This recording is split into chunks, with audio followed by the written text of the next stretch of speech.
So the common refrain recently in our Making the Argument community chat has been, Nick, Christian, why so gloomy? They never blame Queen of the Bees. They always love Queen of the Bees. They always love the good Hamilton. But apparently, Christian and myself have been too gloomy about the potential prospects of our country, our civilization. And so what we're going to do now. I think they said doom. Doom. They said doom was mentioned several times. And so what we're going to do today, as we talk about fighting against the present cultural insanity that we're all experiencing, is we're going to talk about the fun ways to do it. This is going to be I promise is going to be more lighthearted as we talk about the various things that kind of unite us with respect to what we believe and what we would like to see in the culture we'd like to preserve. And most importantly, how do we do that on a practical level, both individually, locally, regionally, nationally, and even internationally? That's one of the things I love the most about our community chat is we have people not just from all over the country, but from all over the world. And so today, that's what we're going to spend our time talking about. Not doom and gloom. We're gonna have to rehash a little bit of it, but we're going to focus on the positive. So I promise, that's what we're going to do today. I think you're going to enjoy it. All of that and more coming up on this episode of Making the Argument, powered by Good Ranchers. We have just surpassed over 400 people in our community chat. If you would like to join and help us drive the direction of our show, hope you'll go to the link in the description, sign up. We'd love to get to know you there, and let's get right into the show. Okay, as always, I am your host, Nick Freitas, member of the Virginia House of Delegates, but other than that, a reasonably okay guy. With us, as always, my beautiful bride, Tina, Queen of the Bees. Hello, everyone, and I also want to say happy birthday to Daffy D. Duck. Oh, wow, in the chat. Daffy. It's Daffy's birthday. Happy birthday, Daffy. Yeah. Happy birthday. And for your birthday, apparently I get to do next Tuesday's episode. Oh, we're gonna get into that. I was gonna reveal that. We'll see how all that goes. Yeah. Then of course we have our resident historian and political prognosticator, still in search of a more quippier nickname, so that when people see him at the store, they can refer to him as it. Christian Hines. Hey, I'm not looking forward to this because there's no doom involved. And then of course we have Nicholas Hamilton, our producer of producers, the good Hamilton, the one that doesn't like central banking. I'm glad I'm not the one that gets called the doomer. No. I'll tell you what, we went to our community chat and we talked a little bit about what today's episode was going to be like. We wanted to talk about some of the practical things that we could do because that's been something a lot of people have been asking for. But we also had to make a big decision on what Tuesday's episode was going to be because This coming Tuesday's episode was going to be because I will be traveling. I will not be here. And so we went out to that community chat and we offered some ideas, and like almost everybody came right back with, yes, give Queen of the Bees her own episode, totally just no filters. And then I threatened a tell-all episode and tell you guys all the funny things there are to know about Nick. Why would she spend that whole time mocking me? I wouldn't mock you. I'm just going to share everybody the side they don't always see. Uh-oh. Whoa, honey. that side's only for you, Well, baby. not that side. All right, so let's go ahead and do a little bit of recap of what we're talking about. I promise this is the only part that'll seem a little bit doomy, all right? We have discussed over several episodes as we've talked about everything from the battle for the male mind, the female mind, the battle for our kids' minds. We've talked about, problems with the way that governments and central banks, not only in the United States, but all over the world, have mismanaged both fiscal and monetary policy. And we've essentially come to the conclusion that, look, we don't know when, we don't know how big, but there's going to be some pain going forward with respect to the way that the current system is set up. And one of the things that we were talking about yesterday that kind of struck us as interesting is that if you're like 60 or above, you're kind of looking at the world and it just feels like this is just a complete departure from what you grew up with. If you're my age, right? Like if in your 40s or your 50s, you're old enough to remember what the world was like before the internet. Like I remember what it was like to not have a cell phone. I remember what it was like to not just be able to go and Google things, right? I remember what life before no social media. If you're in your 20s and 30s, you're probably feeling the most betrayed of anyone right now because... Why do you say that? And here's why I say that. It's because if you're in your 40s and 50s, I think a lot of the country was still working the way you more or less expected it to work. There was some disruptions like social media, but you were actually in a pretty good position to be able to leverage some of that and have it be something that could add to your success, not necessarily mess up your whole childhood and stuff like that. But if you're in your 20s and 30s, you really have spent pretty much all of your life kind of in this new world, and the way the economy works is different, and inflationary policy has really created a situation where I would say it's more difficult for someone in their 20s right now to achieve the things that, we found it relatively, difficult, but overall still It was a challenge, but not impossible. Exactly. And I think a lot of people in their 20s and 30s now are feeling like it is just more difficult than it has ever been. And as Christian has pointed out, it's especially difficult for those people that still played by the rules, right? Work hard, don't make stupid decisions. We were told that if we played by the rules, it would all work out okay, and here we are. If you just get a college degree, you'll make six figures and everything will be wonderful, right? And I think 20s and 30s are really feeling disillusioned. And then there's the teenagers where like this is all they've ever known. Yeah. They don't even have recollections of what the world was like before kind of the madness that they're experiencing right now. And it's one of those things where people look at that and are like, oh my gosh, like my grandkids are going to grow up in a world where of course there's 472 genders. And of course you're a bigoted, horrible person by virtue of your white skin color, right? That's the sort of thing they're looking at going, okay, wait, how do we either slow this bus down, turn it around, or, exit clown world? And that's what we're going to talk about. Okay. Right? Because here's the thing I want to kind of first dive into. And that is, what do we want? We want kind of an alternative to the current madness. And there's two general approaches that you can take to that, right? You can either kind of try to get back into the institutions, whether it's higher education, whether it's the mainstream media, whether it's Hollywood, politics. You can try to get back into these things and really compete within those major institutions, right? Whether it's Warner Brothers or Disney or CNN or MSNBC, or Penn State or Virginia Tech, whatever. You can really try to do it that way, or you can set up competitive institutions. So you're still fighting within that same arena, but instead of trying to fight within something that's already established, you're setting up something that is competitive. Now, let me give an example of what I mean here. This show right now, like one of the things is as much frustration as we sometimes show with social media, YouTube and social media has allowed people like us in an environment far more capability to compete with what you might call mainstream sources of news and entertainment in a way that wasn't previously available, right? If you took over a major studio or if you took over a major news network, that was it, baby, right? What hope would someone like me ever have of being able to go into MSNBC and be like, you know what? No, I'm going to work my way through the ranks and I'm going to get to a position of influence and we're going to change this. They wouldn't let you make it there. They wouldn't even let you make it there.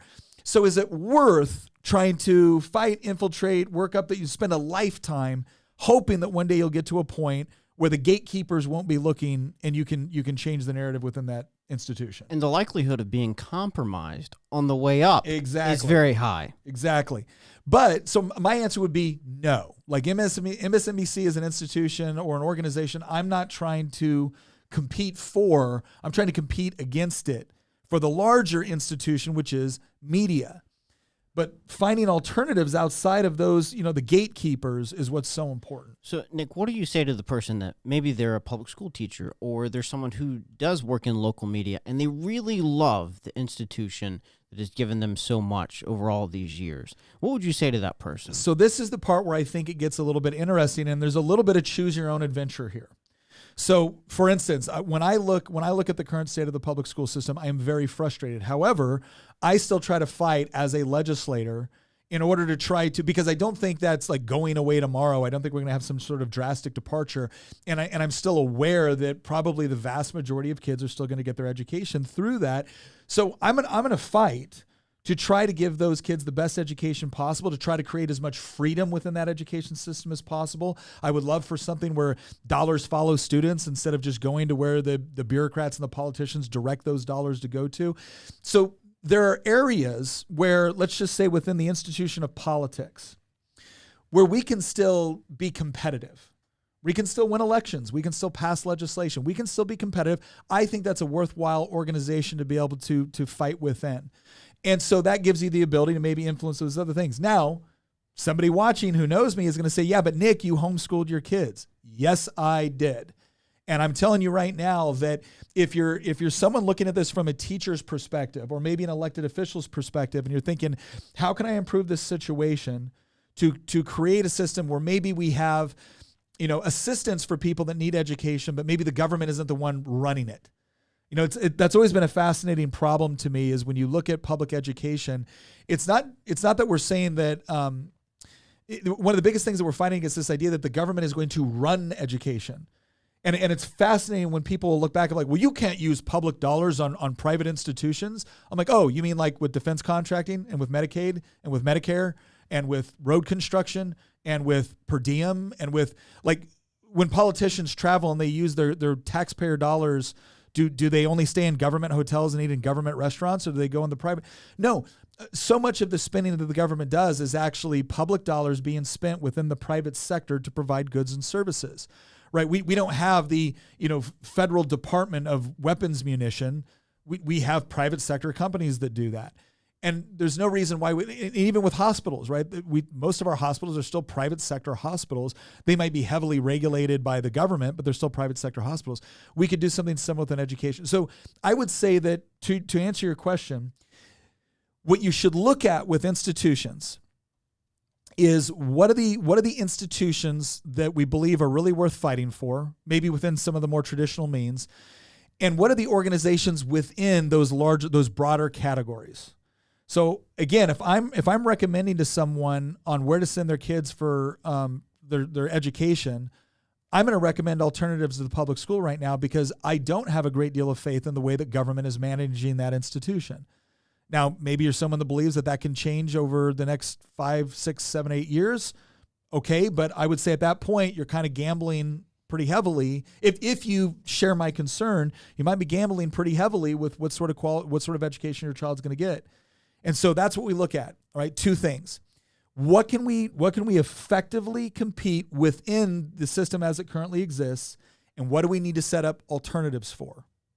And education is one where I think there's a lot of opportunities for alternatives to the way that the government is running the current system. But and here's the larger cultural point I want to make here. If you've ever read Alexis de Tocqueville's Democracy in America, and this is critical to understand because so much of the conversation within conservative circles is how do we take back and how do we do this and how do we. One of the things that fascinated Alexis de Tocqueville about early America, I think it was the 1830s when he was traveling throughout the United States. One of the things that really fascinated him was not just our system of government at the state level or at the federal level. It wasn't just our Constitution. It was when he would go into rural areas and there would be a problem confronting this small town. And it didn't even occur to them to talk to their state representative or their congressman or woman. It didn't even occur to them, well, congressman at that time, because it was like, well, no, this is a local issue. We're going to fix it. And then that's what they do. And if there was something that required, an extended approach, well, then they might form a permanent or a semi-permanent organization. If it was something that was just a one-off problem, hey, we got to build this bridge, or they had a mechanism for doing that. And it wasn't so dependent upon ever increasing higher levels of permanent government bureaucracy to get it done. And that fascinated him because it was such a departure from what he witnessed in Europe. And one of the things, as we talk about everything else today, one of the things I think we need to focus on is once again, embracing that part of American culture, which doesn't wait around for the government to make the necessary change, right? We can do it. We don't got to ask permission. And I think that's an important part of what we're trying to achieve here is how do we foster the sort of communities where when we do have these sorts of questions like how do I educate my kid? How do I get access to healthcare? How do I help someone in need? How would I get help if I'm the person in need? How do I get food? How do I learn certain skills or trades that I can do that I can engage in commerce with other like-minded people? Stop waiting for the government to get their crap together. They're not good at getting their crap together because they benefit from their crap not being together. But that doesn't mean we can't get our crap together. Yeah. Right? So that's what we need to look at, right? What do we want? We want an alternative to madness. We need to start looking at what are the institutions that we fight within and what are the things that we come up with competitive organizations. So at what point do we completely pull out of an organization or a business that we're working in? Because here's what I've been thinking about as you've been talking. Social media. I think there are a lot of conservatives that say, oh, well, we just need to be on Rumble or we just need to be on this platform. But I've always held the position that if we leave YouTube or stop using the Meta or whatever it is altogether, we are absolving ourselves from an opportunity to do battle on the largest battlefield online. Yeah.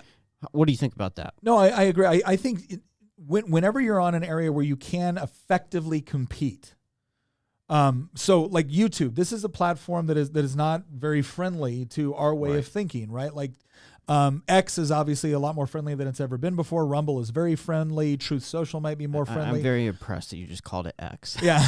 Can I bring up one little point here? Yeah. That works if you're an adult in that sphere and you're doing the battle yourself as an adult in that sphere. You're going to buck the system. You're going to share differing views, obviously, media-wise.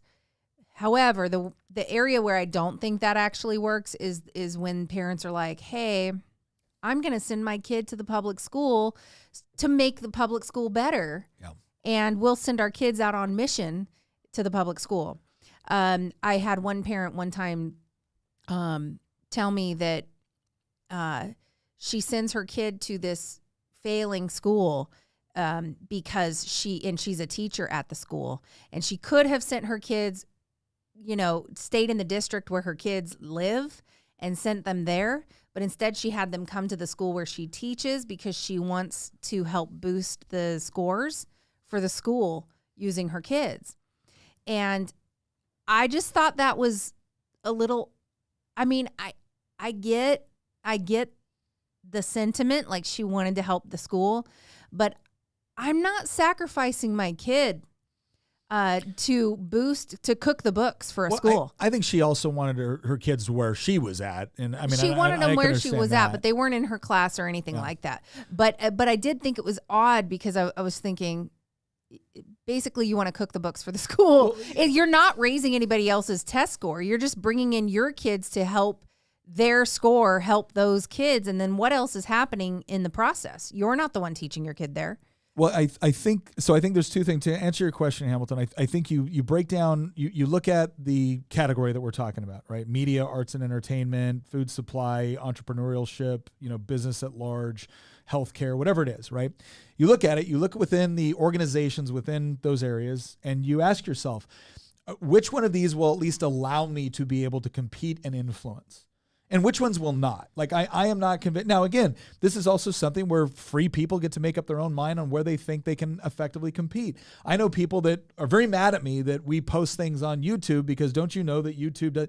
Yeah, but there's a massive audience on YouTube. We have the ability to connect with people, make an argument to people, potentially convince people. I'm not going to pass that up because I don't agree with the owners of the platform.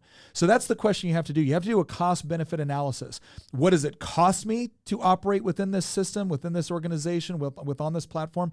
And what are the benefits? What do I gain from it? And if the benefits outweigh the costs for that overall objective, well, then I think it's worth competing in. But people still have to make their own decisions on again, what they want to value. Wilhelm said, homeschooling is not the end-all be-all, Nick, but neither is public schooling.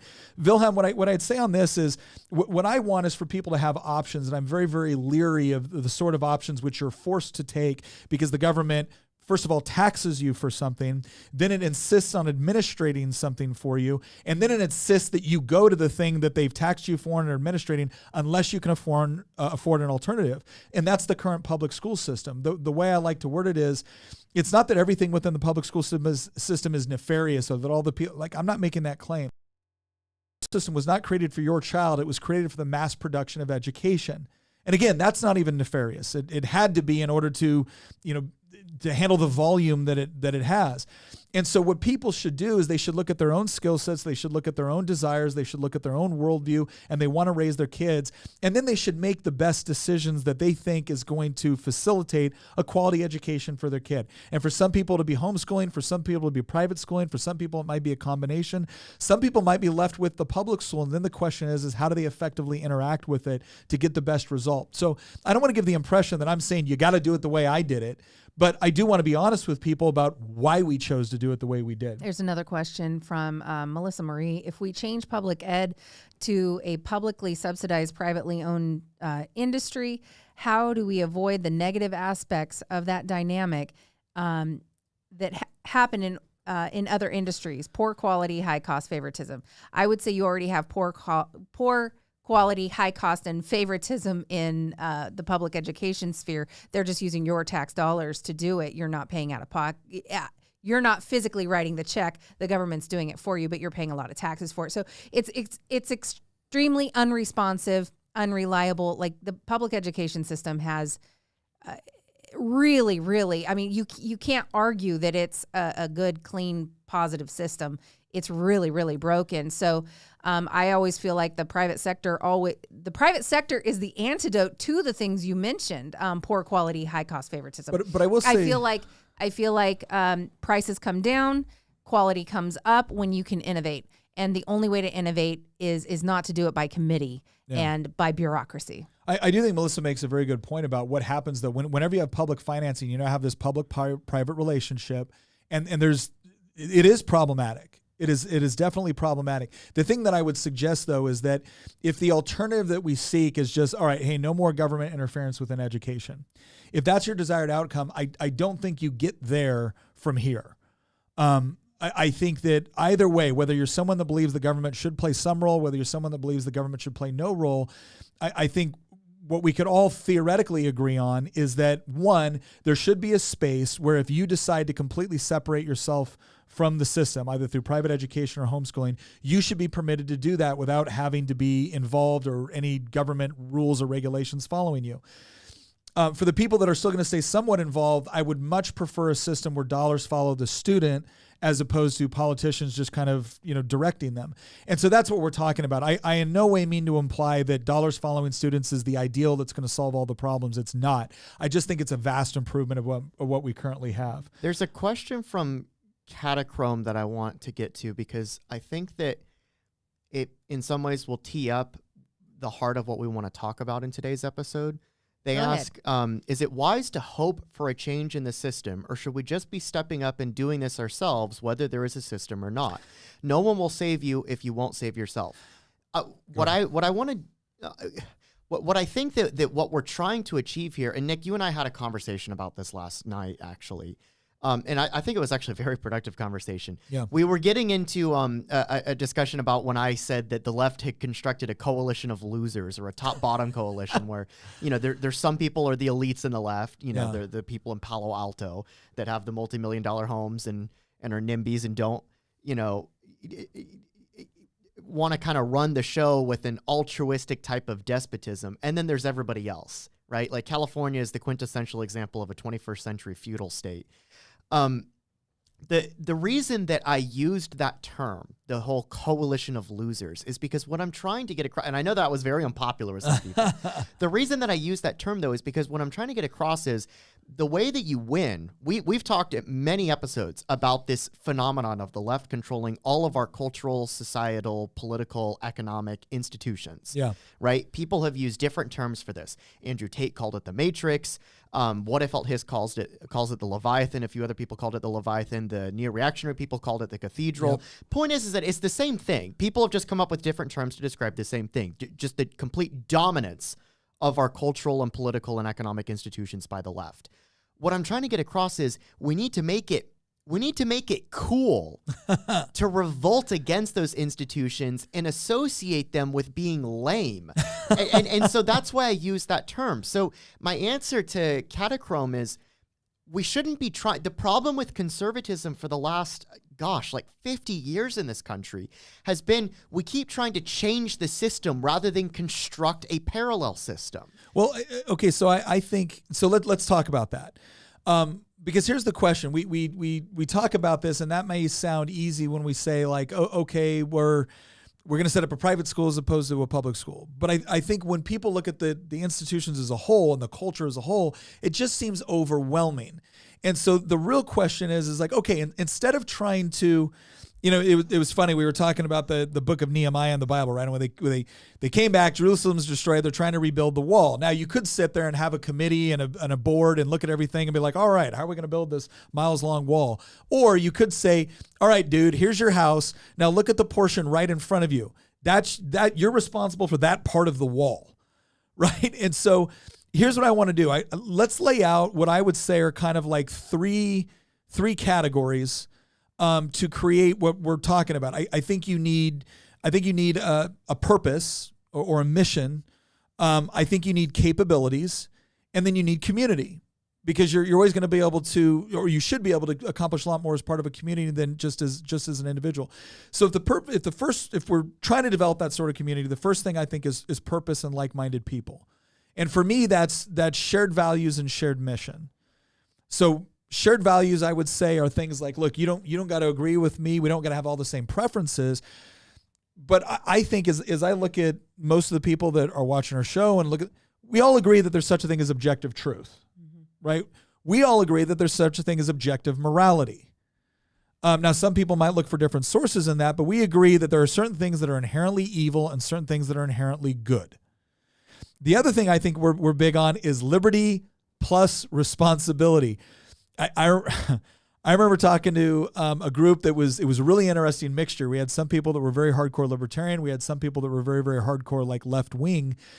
And the topic of drugs and marijuana and things like that were coming up. And I said, how many people here don't think the government has any business telling you what to put in your body? Like, yeah, woo. I'm like, all right. And how many people here think the government should pay for your health care?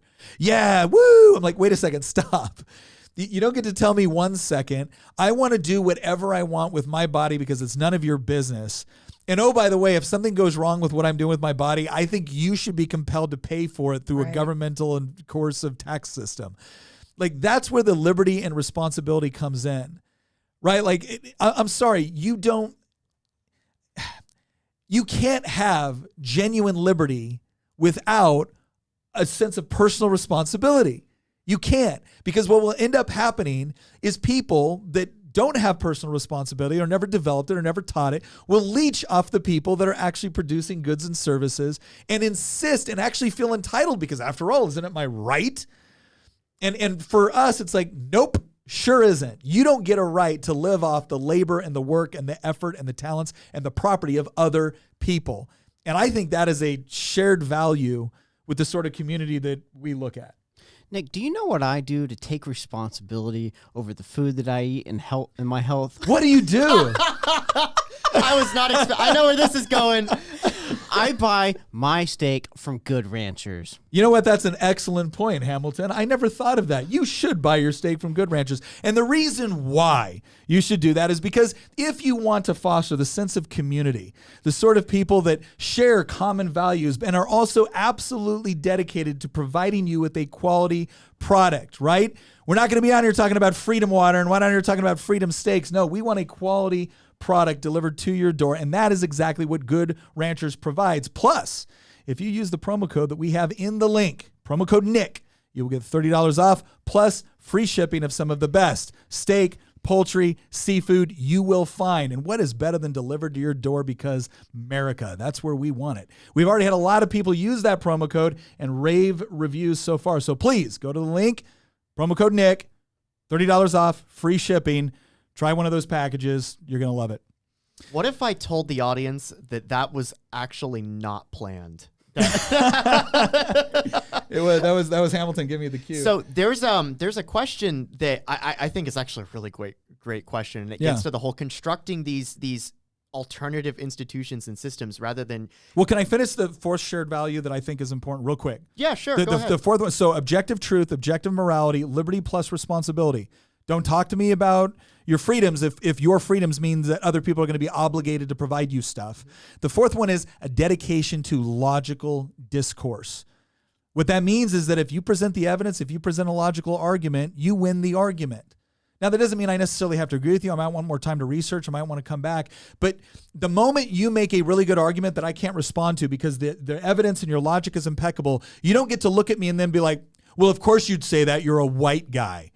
Of course you'd say that you're cis. Of course you'd say that you're a TERF. None of that crap, right? If your argument gets crushed, guess what? You can either change your mind or you can go back and try to formulate a better argument. But you don't get to automatically pull up these sort of straw man, ad hominem, red herring, garbage arguments to somehow pretend that reality no longer applies to you as soon as you've been beaten, right? And so those four things, truth, morality, liberty plus responsibility, and dedication to logical discourse, those are the shared values that I think would form this community. So there's this question from former Wokey White that says, question, are you trying to indoctrinate children, Christian? Everybody's going to indoctrinate children. The question is whether you're going to be doing it to your own children or you're going to have somebody doing it to your son who thinks that by chopping his genitals off, you can make him a woman. So dang, it's true. True story. I can't believe Christian said that. You're either- I wasn't the one that said it. Like You're either he's like taking notes out of my book over here. You're either going to raise your children, and I'm speaking as somebody who doesn't have children, but somebody who, grew up, with parents that tried to instill some sort of moral framework and, with me. Look, either you get to raise your children or these insane institutions get to raise your children. And it's not conservative Christians that believe in the Austrian school of economics that are currently in control of these institutions. The Leviathan is not swimming to the right, as they say, right? And so if you're concerned about that, then guess what? If you don't want your children to be Romans, don't send them to Caesar to be raised. Yeah. And then be shocked when they come home as Romans. And so this gets into the whole here.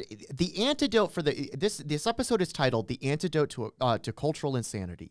The antidote begins with constructing, again, I said this earlier, parallel institutions that are not controlled by the left. Yeah. So the left controls media, academia, Hollywood. They control largely the finance system at this point. They certainly control large swaths of the political system. That's one of the only institutions where we have a fair fight, because the other ones, they can just literally exclude us, shadow ban us altogether. You're seeing an example in the UK right now where Nigel Farage is being banned from banking with major banks right now because of his political views. And what are his political views? They're actually relatively moderate. He got notoriety for supporting Brexit, which last I checked, a majority of the country voted for. Yeah. So what I'm trying to get across here is you're never going to be able to take over these institutions. You might win an election. That's the one place where we have somewhat of a fair fight. And if you're on the right, you even know that even on that front, we usually have, we're usually dealt the short end of the stick. But this idea that, we just need to get the right people into position and we can take back the public school system. You're never going to do that. Or we're going to be able to take back the banking system or take back Hollywood or take back academia or the arts. You're never going to take back those institutions. Construct your own institutions. Mm-hmm. And as long as we keep fighting on their turf, we shouldn't be surprised when we lose. In fact, we should be wanting to construct our own institutions because we want to create a society, we want to create a counterculture that can not just weather the storm that we're currently in, but we've talked about in previous episodes, the direction that we're going when you look at the macroeconomic forces that are being assembled against this country right now, when all of that hits at once, what better way can the right step in and fill the void than one in which they've already constructed these institutions that they can then use as a template, as a replacement for the ones that are probably going to, many of which are going to disintegrate when the inevitable debt spiral hits. Well, and that's the question. So if you got the shared values, the next question is, what's the shared mission? What are you saving and what are you saving it for? Well, again, I think what most of us are really interested in saving is this idea that, a general description of culture where people are relatively free to make their own choices with their own property, with their own time, with their own labor and skills, in order to, build businesses, engage in commerce, have fun, enjoy recreation, and to be able to do that relatively free from interference from either other people or the government, provided that they're not infringing on the rights of other people to do the same thing. That used to be a pretty common thread. Now people can say, you're sitting there, you're dreaming of a time that never really existed. Well, I think you have to look at comparatively across space and time and world history. We certainly have more of that within the United States than most places throughout world history. but I think we have this sense that we're losing it, especially when you see things like that, where it's like, oh, I don't like what you said. Now I'm going to shut down your ability to bank. Right. That's pretty significant. And that's the sort of thing that you prepare against. But again, I think the thing that's, when we look at what are we saving, that's the culture we're saving. It's just this ability to be able to work together with other people in voluntary cooperation when it suits the people who are engaging in that cooperation's needs, and to leave each other alone when it doesn't, right? To not automatically say that because I believe X, therefore you should be compelled to participate or fund or celebrate or whatever else. That's kind of that the larger cultural concept with respect to interaction. But I would say, again, for me too, I also want to be able to push this idea that, look, there are right ways to do things with respect to, generally right ways to do things with respect to how you treat your spouse and how you raise your kids and how you run a business. And I want to have the opportunity to be able to advocate for those things, not coerce you, right? I got into this at one point on the house floor where I said, look, coexistence is not a bumper sticker you put on your car. Coexistence is resisting the urge to coerce those whom you can't convince. The problem is that we have a lot of people that think, no, I'm convinced, therefore you should be. And if you're not, you will be made to be convinced.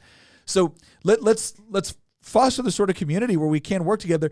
But that does require a certain basic set of rules, because if you're going to automatically, if the moment you don't get your way, your attitude is going to be, well, I'm going to get the government to compel you. I'm sorry. I don't want community with you. I don't want community with you because I can't trust it.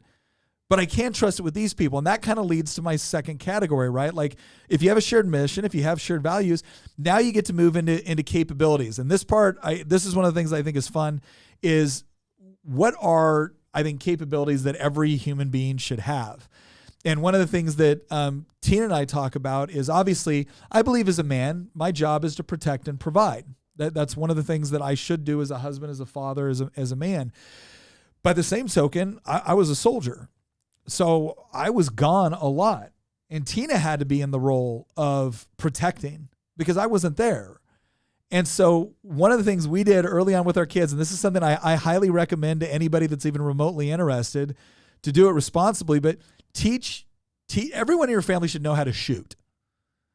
And I think that's, and in some ways, that's really important, I think, for your wife and for your daughters, because in a physical contest, they're probably not going to be able to overpower a man that is just hell-bent on hurting them. But as Tina likes to say, the Second Amendment's the great equalizer. Right? What was the, God made men large and small, Sam Colt equalized them all. Right.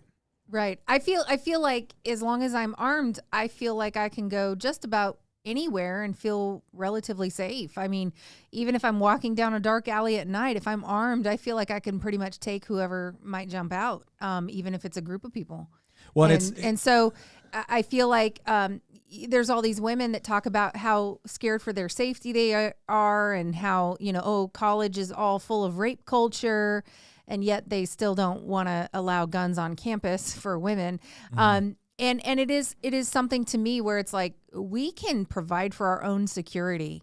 I mean, obviously there is a point where you can be overpowered if somebody's got better firepower than you. But if you know how to use your firearm, I mean, surprise is kind of your best weapon. Is that a lot of times they won't expect that from a woman, especially if you're really feminine. And yeah. And I mean, I feel like the element of surprise is great. Also, who's the guy that does Warrior Pro Society? John Lovell. Okay, John Lovell. I hear a lot of women talk about, I might carry a knife. Like, maybe I could carry a knife. And first of all, I think that's just such an inferior weapon. You shouldn't carry. I mean, like, I guess if that's all you can carry, but usually places where you can't carry a gun, you also can't carry a knife. So it's like, whatever. Well, unless you're a bad guy. Right. But John Lovell said something really interesting at the last Homesteaders Convention when a woman asked about her carrying a knife. Well, she asked specifically about, she goes, what sort of physical combat would you recommend I take in order to? And she was asking about using a knife, and he said, well, I mean, knives are meant to be felt, not seen. And so basically, don't ever brandish a knife, because that's a really good way to have it taken away from you, especially if the person can overpower you. Yeah. But if you're being attacked and you can get to your knife and they don't know you have it, then it's very useful. But if they know you have it, they're going to take it from you. With a gun, you can deal with your situation from many yards away. And they don't even have to make physical contact with you. With a knife, they have to make physical contact with you before you can actually use it. So anyway, all that to say, women, arm yourselves. Well, and here's the other thing that is super fun about this as a father. So all of my kids learned how to shoot relatively young, and the reason why is we've had all these debates before in politics and whatnot about, okay, fine, you can have your guns, but you got to have them locked up. Okay, you can have your guns, but you got to have them locked up, and the ammo locked up in a separate compartment. It's like basically they're just trying to come up with ways where it's unusable. And I always said, well, wait a second. What's really important here is that if you're going to have a firearm for safety, it has to be accessible, and you can't be fumbling around at night trying to open up a safe in order to load your firearm and shoot it. Like, but what if kids get a hold of it? I said, okay, well, one of the things that you do to prevent that is you be smart about how you do this. And part of it is also making sure that your kids understand, what the firearm, I think it's amazing that, again, we have all these chemicals underneath the sink that your kids have ready access to half the time, that when they're really little that they can ingest. It's like, we're not suggesting you should get rid of all chemicals or lock them up somewhere. So with firearms, what we did when our kids were little, I think our kids started shooting when they were 5, might've been 4 actually. And what we did is we taught them proper handling, care, and respect for a firearm. Now, my youngest daughter loves to tell this story because we were running a campaign, and we're all sitting there, and most of us have shot before, but we're all sitting there, and one person looks over, one woman that was working for us, and she goes, "I've never shot before," and the whole campaign room went like, what do you mean you've never shot a gun before? I've never shot a gun before. I'm like, well, that's going to we're change. going to We're have going to to remedy that right now. We're going to have to change that. So we did. We had a barbecue over at the house, and we've got a little range set up. And I mean, we didn't make her shoot. She wanted to. She just never shot before. And I said, all right, well, you're going to get the full spectrum. I mean, you're going to get, revolvers. You're going to get semi-automatics. You're going to get shotguns. You're going to get ARs. You're going to get to shoot everything by the time you leave. And my youngest daughter, who I think was 12 at the time, she comes out, and she's got super long hair. So she's got her pigtails, and, she comes out. It was 3 years ago. Yeah. So she was 12. And all the guys are down there shooting, right? So we've got, They had a ponytail. they're shooting the 357 Magnums. They're shooting my 45s. They're shooting all that stuff. And then, Allie walks up and she goes, do you want to do a shooting contest with me? And the guy's like, well, sure. Yeah, we can do that. She goes, okay. Pating, pating, pating, pating, pating, pating. Oh, yeah. She's a crack shot. And the guys, the only one that tied her was Hamilton. Yeah, but the other guys totally lost to her. And can I also share a hilarious little tidbit from that is that everybody was shooting Nick's AR with, and it doesn't have. We had iron. I had one with iron sights. He had iron sights on it, so no scope.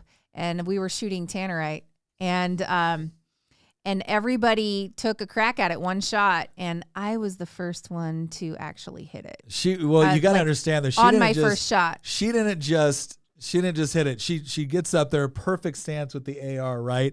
And she I think you were standing. We were standing. She was standing. She wasn't in the prone position, not prone supported. I just loved beating out all these boys. Straight up, offhand, standing up. She shoots it. Tannerite explodes, and while it's still in the air, she looks back and smiles at everyone. And I'm like, all right, y'all are gonna have to leave. Okay, you're all gonna have to leave. You right now. Okay, I have one more thing to share, and that is that Daniel Clark sent a mug to your to the PO box. Oh, really? Yeah, and it arrived, and Gina just sent me a picture of it.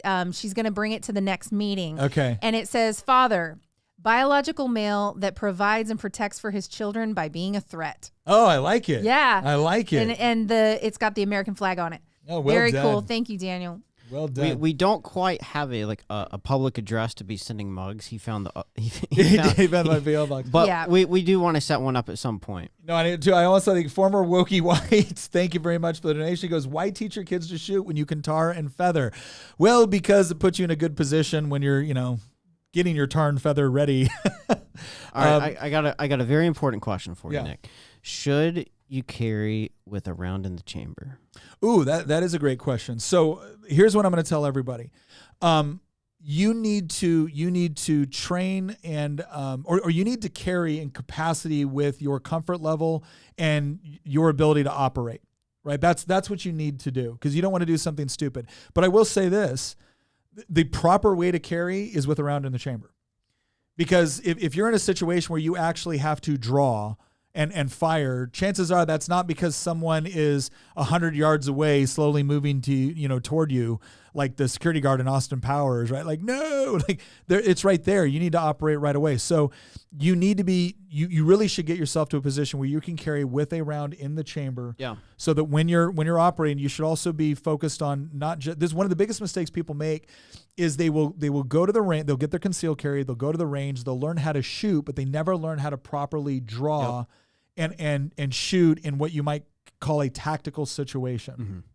It's one of the things I'm running my kids through, right? I'm way overdue. I'm supposed to run them through another thing on that. But we talk about how to draw, where the proper points are. It's typically like 1, 2, 3, 4, and you're doing all that and you're training that. So if someone's coming after you and you've got to actually pull your concealed carry and you can only get it to right here, you should be able to confidently operate that in such a way to be able to defend yourself. Because the goal is you never want to brandish the firearm unless you know you're going to have to use it. Yes. No, if you're walking around brandishing your firearm, now there are some states that have open carry, and that's one thing. But I'm talking about people that are like, you pulled your firearm and you are pointing it at someone right now. Again, could there be situations where that might be appropriate? Sure, there's scenarios that could be appropriate, but if you actually find yourself in a scenario where you have to not only pull, but now you've got to rack around, You're dead. and that's not something you're used to doing. I mean, please understand something. One of the things that makes the United States military so effective is the amount of rounds we put down range. When I was in Special Forces and we would go to a range, 12 guys would go through like thousands of rounds of ammunition. And a lot of that was not just sitting there. It's not like we were firing full auto downrange all the time. We barely ever fired full auto unless we were bringing out like the M240 Bravos or the M249 Saws or things like that. No, most of that was single shots with our M4s, single shots with our pistols, and constantly practicing scenarios where you've got to transition. You ran out of rounds, you had a malfunction, you couldn't correct it, you got to transition to your pistol. So if you're going to practice concealed carry, you need to practice with the holster you plan to carry, with the clothes that you typically wear, and what the movements are and how you do that. Mm-hmm. That's what you need to get good with if you want to be effective at carrying. But I would say this, again, going with this whole capability is what should everybody learn how to do. I think for men, learning a little bit about being able to physically defend yourself. Hamilton and I are going through. We're having a great time. Oh my gosh. We're doing MMA training right now. And I want to tell you, doing MMA at 43, it hurts, man. It hurts, but it is a great feeling to get out there and kind of roll again and everything else. But so those are all good things. What are some other capabilities? This is a great message. Oh, okay. Don Here we Griffin. go. The left basically owns marriage. With no fault divorce, women are incentivized to leave, and they need no reason. If she raises her hand to quit, she'll be paid to leave. Current divorce rates show this. I was having a conversation in Circle with somebody last night. Yeah. And she mentioned something that I've heard people increasingly bring up, that like, we're facing like a dating market that is like in shambles right now. She said that she went on a date with a guy thinking that he wanted a serious relationship, and like the first thing that he says is, "Would you be interested in an open relationship?" Yeah. And she like walked out of the coffee Bye-bye. shop at that point. Yeah. And then she brought up that like, we're trying to find people in a market where the average person is like 10 times worse than our grandparents were. And I've heard many people bring this up before. I think that this kind of plays into the whole cultural insanity thing, right? Like Clown World is not limited to just, the banking system, Yeah. right? It invades everything in society. And the way that you get around it, like I said earlier, is not just creating rival institutions. Yeah. It's also, ultimately it's about mocking and ridiculing and making it uncool to be associated with that type of stuff. Yeah. The whole phrase that like conservatism is the new counterculture. No, conservatism is not the new counterculture. Just not being a clown is the new counterculture. Yeah. Yeah. And I mean, because think about it, like what exactly have conservatives conserved over the last like 30, 40, 50 years? Like nothing. It's part of the reason that I don't like identifying as a conservative, because I'm not interested in preserving the status quo that we have. I want to overthrow the status quo that we have. Well, I will say this, like to the point where the legal system is largely set up now in order to, you could say almost, you put women in a position to where if they leave, the government's going to ensure that they essentially, get alimony, they get the kids, they whatnot. It ends up being, you could argue that it ends up being a major disincentive point for marriage if you're a man. So this is the question I have to ask though, is what gives your marriage meaning? One of the issues I kind of have with this idea that the state is what gives the marriage meaning, right? It's that state certificate. I will say right now that what gives my marriage meaning, and I think Tina would agree with this, is we had a shared faith. So like all those principles that we talked about before on like what makes for a good community that you can trust. We had those. Like we both believed in objective truth, objective morality, liberty plus responsibility, dedicated to logical discourse. We all had a firm commitment to that. Right. And that our very was first rooted. conversation was evidence of that. Our very first conversation. And they actually took a picture of it. It wound up in the yearbook, our 9th grade year. And we were both sitting by the lake because it was the senior, like kicking off the school year trip. Yeah. And so we all went to the lake, and they took a picture of us sitting there, and Nick's doing this and I'm doing this. Yeah. And we were arguing over which of us was more conservative at the time. And we're still kind of hashing that one out. Actually.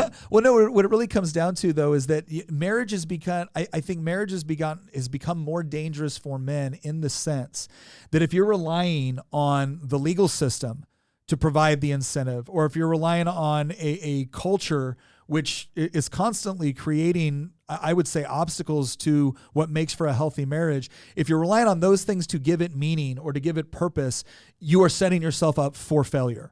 Now, that's not to say that people can't get married under certain circumstances and then one of their partners changes or does something different. Obviously, that can happen. But all I can tell you is that in 24 years of marriage, and we got married at 19 and 20, right? The first 10 years, I was in the military. Like the first, I want to say 7 years of that was combat. 5 years of that was special forces. Go look at the divorce rate in special forces. Because if I wasn't in Iraq, well, then I was in Korea, or I was in Thailand, or I was in Bangladesh.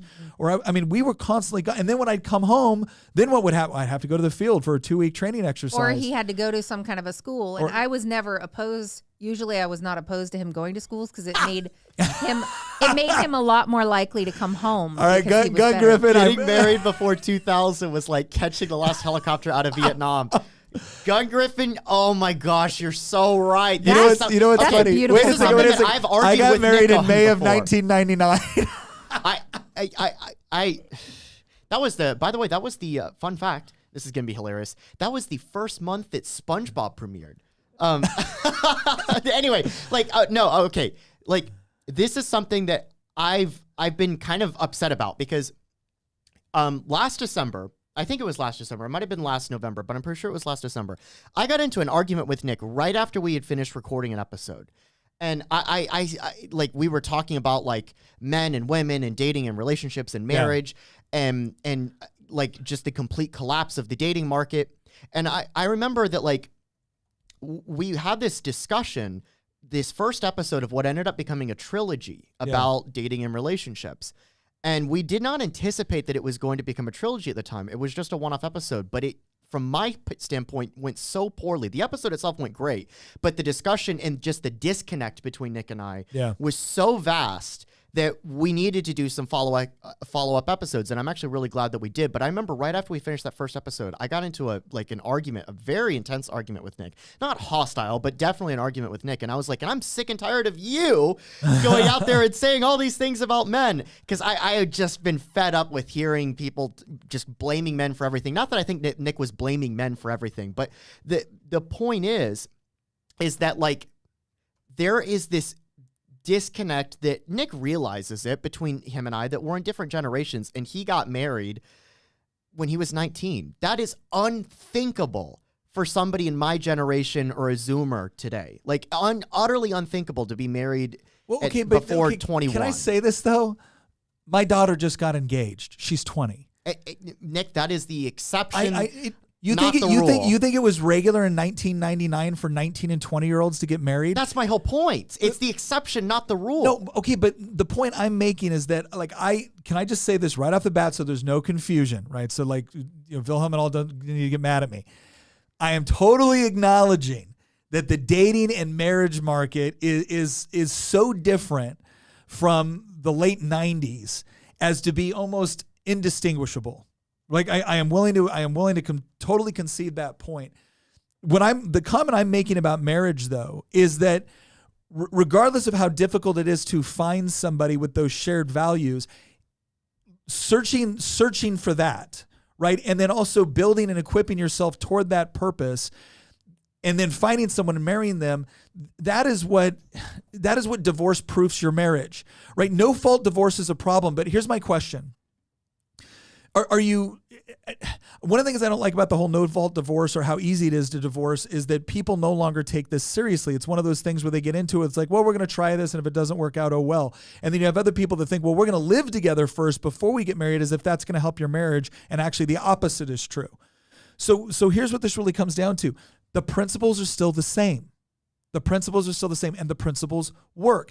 You can look at no-fault divorce and you can say, okay, well, this fostered this attitude of making marriage more frivolous, but our marriage wasn't affected by it at all. So yes, it has had a negative impact on the culture and the way that they view it, like our legal system has, but this is also what I'm talking about, right? One of the problems is when we look to politics to tell us what is right and wrong, we end up getting very disappointed with what they end up concluding. And so part of what we're talking about here is, as you look at your communities and as you're looking at someone to marry, one of the things that I think is so great about us all saying, all right, hey, look, how do we start setting up a community with shared values? Is because that puts you in a position where it's easier to find the people you're looking for. Exactly. That's why I brought it up. I'm glad that we're closer together now than we were last December. Not in a weird way. But No. Yeah, because it really stems from page. finding somebody that views marriage the same way you view marriage, and they're committed the same way you're committed. They believe in the same things you believe in. And most of these women on, friggin' TikTok, Instagram, whatever. Yeah. Most of them are not who you're looking for. They may be really, really beautiful, but they are very, very lacking in the character department oftentimes. And so you've got to find somebody who fits the parameters of what you need or what you desire on the mental level, They're also on the too character level. They're also too stupid for somebody like me to be interested in. I need somebody that can actually carry a conversation. And I'm sorry, but the TikTok teens out there can't carry a conversation. You're right. Many of them are morons, but the women you're looking for are not on there. No, if you look at social media and you're just gauging all females based on what you're seeing on social media, you're missing a huge swath of women that don't even go on there, that is not their thing. Yeah. And when they are on social media, they're posting their animals or they're posting the projects they're working on. There are all these women that post things all about projects they're working on and things they're growing and things like that. Those are the women you want. You don't want the women that are like showing you how plump they've gotten their lips after the last lip injection. I think the challenge that we have is that the pool has become smaller. And a lot of the people I know, a lot of my friends will tell me, your standards are too high. You need to let go of some of these standards. And my response to that is, the pool may be small. I know that. The challenge is making sure I am active in that pool. Yeah. And I think the challenge that people my age have and younger is finding out where that pool is. Could be at church, but I think that oftentimes, I'm just gonna have to start using dating apps. No. Which No, brings no, us no. to we talked this in gets back to the yeah, whole- yeah. Well, hey, we've guys, gone- we already got the chat blowing us up for going off on a tangent every 5 seconds. So let's okay, we're on capabilities.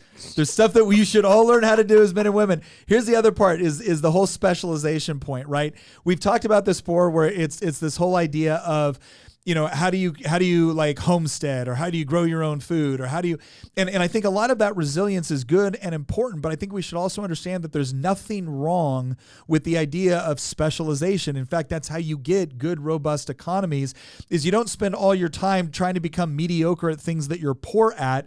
You spend your time becoming excellent at the things that you naturally excel at. And so when we talk about developing capabilities, and this goes to your point, when you talk about the dating world, when you talk about finding of shared values, when you meet that woman that you really love, when you meet that man that you really love, asking the question of what capabilities did I develop? You know, what sort of position did I put myself in? So when I do meet that person, I'm attractive to them. If you haven't found the person yet, well then I think you go forward looking from a hopeful component, right? But in the meantime, you're developing those capabilities. And then also as a husband, as a wife, one of the things that I've found really interesting within our marriage is there are things that when we first got married, I never thought I would be all that interested in, like cooking. I became more interested in it later on in marriage, because what ends up happening is not only do you specialize in the things that you're good at, but over time you actually start what you might call cross-training. And I don't mean cross-training from like a physical fitness standpoint. I mean cross-training is, Tina's an incredible cook. And so it was an opportunity for me to kind of learn how to do certain things. And one of the things that we did that was, I thought was kind of fun was, I'm not going to try to cook the same things that Tina cooks, but there was certain things that I really liked that she didn't really like cooking as much. And so I developed that skill set. And so the whole point of the capability side is focus on things that you should learn how to do, like certain discipline-oriented things. That's like we can get really good at something and then cross-train on other things, right? Yeah. So like typically I'm the one that cooks in the house. I'm actually a fairly decent cook. I wasn't always. I didn't start off a great cook, but I can say I can neither confirm nor deny whether or not that statement was true. Okay. I didn't start off fantastic, but I got really good. Yeah. And so there's most dishes I can go ahead and I can just make. And I'm pretty darn good at baking, and I am the one that grills in the house. Yeah. But Nick, he has cross-trained so that basically when I'm not available or when I just need a break from cooking, because I don't always love to have to cook every single stinking night, he knows how to make really good spaghetti. He makes amazing chicken nuggets, and they're delicious. And everybody comes from far and wide to eat the chicken nuggets. So Nick has to make like 10 pounds of chicken nuggets whenever he does it. And anyway, he's really good at that. He makes the roasted lamb, and he makes this flatbread that's amazing. So anyway, I'm just saying we have cross-trained, and there was a period of time where I was like, I don't think this man's ever going to learn to cook. Like if it was Mother's Day, I was getting crunchy eggshell eggs. And I was pretending it was wonderful. When you're cracking the eggs and you put them in the pot, sometimes eggshells get in there. All right, and you got to get them out. I'm better about that now. No, okay. He's actually terrible at this. He leaves eggshells in the sink all the time. Not in the sink. I'm talking about the pan. Oh yes, I'm talking about the pan when you make the eggs. I'm talking about two different things. This here. is what happens when Christian doesn't pay attention and then opines. See, this is the problem with the clown world that we live in. Used to be that people would actually clean up the kitchen when they made a mess, but now there's no social responsibility for anything. So like that's because Nick has a magic sink at home. Keep in mind, Christian's wearing jammies right now. So. Oh, you had to go there. Oh, see, no. You called out me not. There will come a day when all of our bonds are broken, and that day is today. So like the heart of this episode, I know that we've gone on so many tangents, right? And so many stories. I was joking with Hamilton actually in our chat about this episode. I'm like, we need to rename this episode to Story Time with Nick, Tina, Christian, and Hamilton.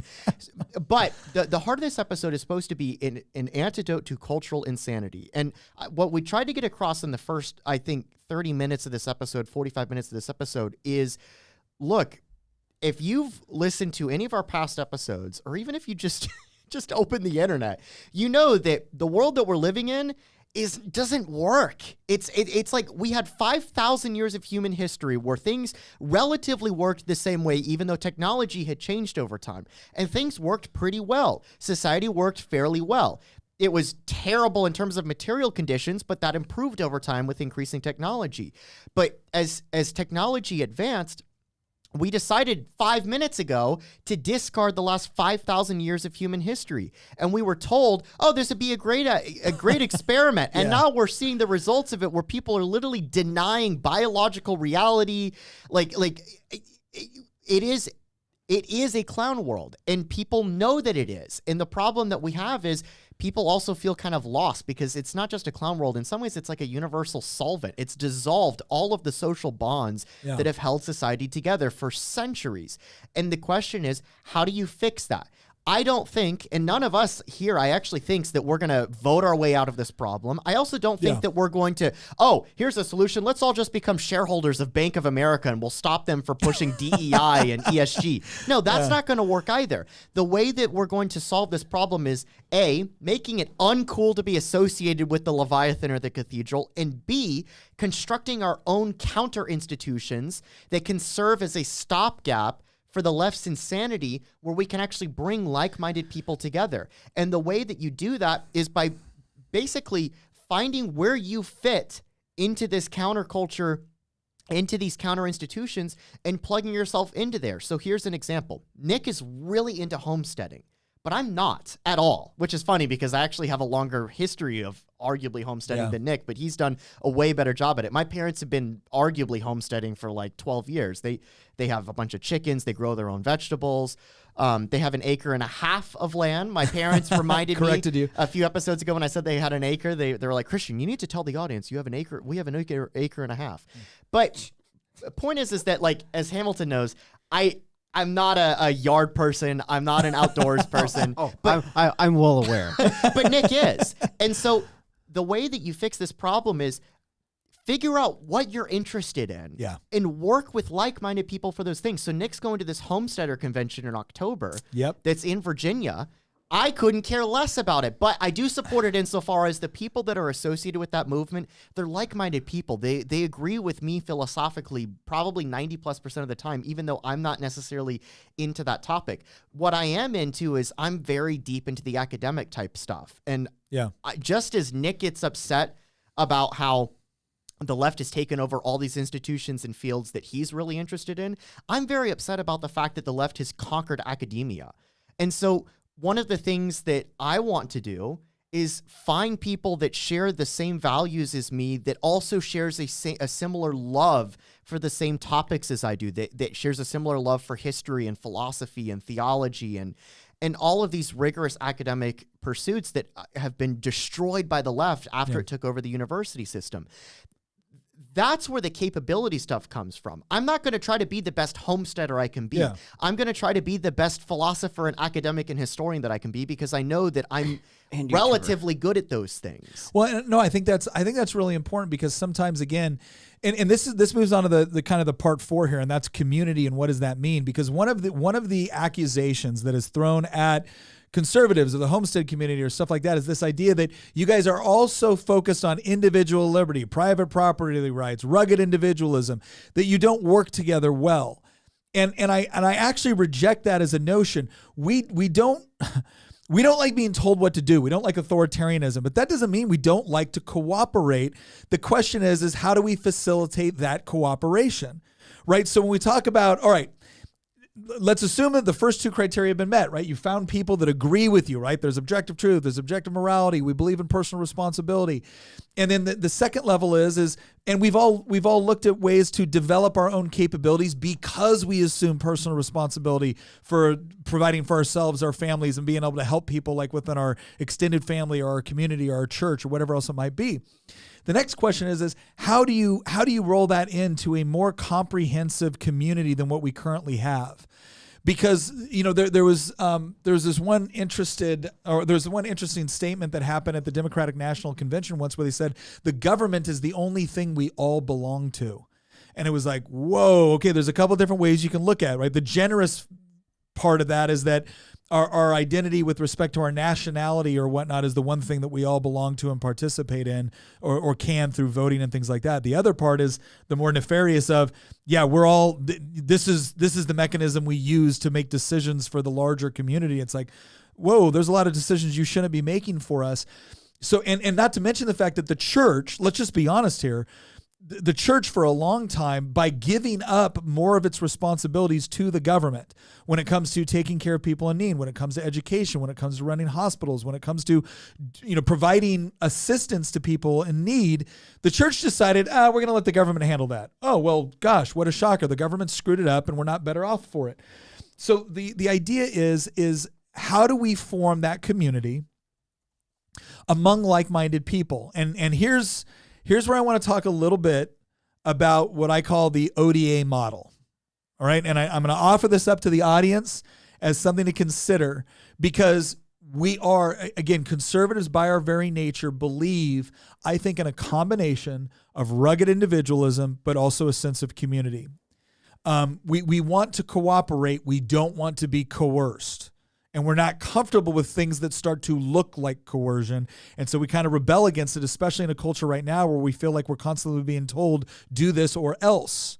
And so we are a little bit more introspective about joining memberships for something and having to like regularly participate in meetings and things like that. We don't want that. All right. So what does our community look like? What is a bunch of people that are rugged individuals, maybe a lot of people that, think they should be in charge or smart and competent, don't want to be told to do. How do we work together better, right? So this is what I mean by the ODA model. Can we, before we get to that? Yeah. There's a super chat. I know this might be a bit off topic. Oh, sorry. Okay. Here we go. You can go ahead. Oh, it's okay. Professor Keene asked, thank you very much for the donation. I know this might be a bit off topic, but will you get any or all the 6 candidates who are running against Tim Kaine in studio with you, or our beloved Governor Youngkin in studio soon? So Professor Keene, we've actually talked about this before on what do we want this podcast to kind of represent and what do we want it to do. And one of the things that we decided kind of as things developed and we were talking to people within our community chat is we didn't want it to be a platform for political candidates to talk about their campaigns. So it's one thing to talk about somebody that maybe happens to be running for office that wants to talk about something they believe or a policy position that they really admire. But we don't want it to just be an extended campaign ad for a particular candidate. And so one of the things that we're going to try to really focus on is when it becomes appropriate to have someone on that might be in elected office, that might be running for elected office, we're going to really focus it around like, okay, what are you here to talk about? And it's not the campaign. You can talk about, a policy position that you're really passionate about. Maybe you want to talk about education, or maybe you want to talk about the Second Amendment, or maybe you want to talk about, constitutionalism and getting back to federalism and whatnot. That's all fine, but not an extension of a campaign commercial. Or somebody who's already in office. That one we would no. You mean like me? There was there was a conversation. I mean, Nick, this is just an extended campaign ad for you. There's been a conversation going on in the chat that I've been having with Tyler Catafrax. The Tyler in the the Tyler in Southwest Virginia, not the Tyler that works for Ben Klein. And he brought up an interesting point that like the right has been trying to do these things, construct these counter institutions for a long time, and they failed. And I made the argument to him that, no, I think that for the longest time, the right tried to take back these institutions that the left had ideologically captured. We're never going to take back these ostensibly neutral institutions. It's never going to happen. In fact, Robert Conquest had a law. He had these 3 laws of politics, and his second law is the most famous one. His second law is any institution not explicitly right-wing will sooner or later become left-wing. And all these institutions on paper are supposedly neutral. When you think about media, academia, Hollywood, the corporate system, the financial system, like ostensibly they're neutral, but we all know that they've been ideologically captured by the left. You're never going to take them back. And more importantly, you're never going to be able to use them, co-opt them to destroy the left. That is like saying we're going to use the Ring of Sauron to defeat Sauron. First off, you're never going to have access to the ring permanently. Second off, you're never going to be able to use the ring to defeat Sauron. You need to cast the ring into the fire. And so what I told him was, there's actually, here's an example of some progress, some good news. Believe it or not, I have some good news to share with people. Yeah. It's not doom and gloom. Oh, wow. Think about one institution the left captured a long time ago, before some of the others, was the entertainment industries. Yeah. They captured Hollywood and the media long before they captured some of these other industries. And yet, I would argue that today, the left's domination over Hollywood and the entertainment industry is, quite frankly, irrelevant to almost half of the country. Mm-hmm.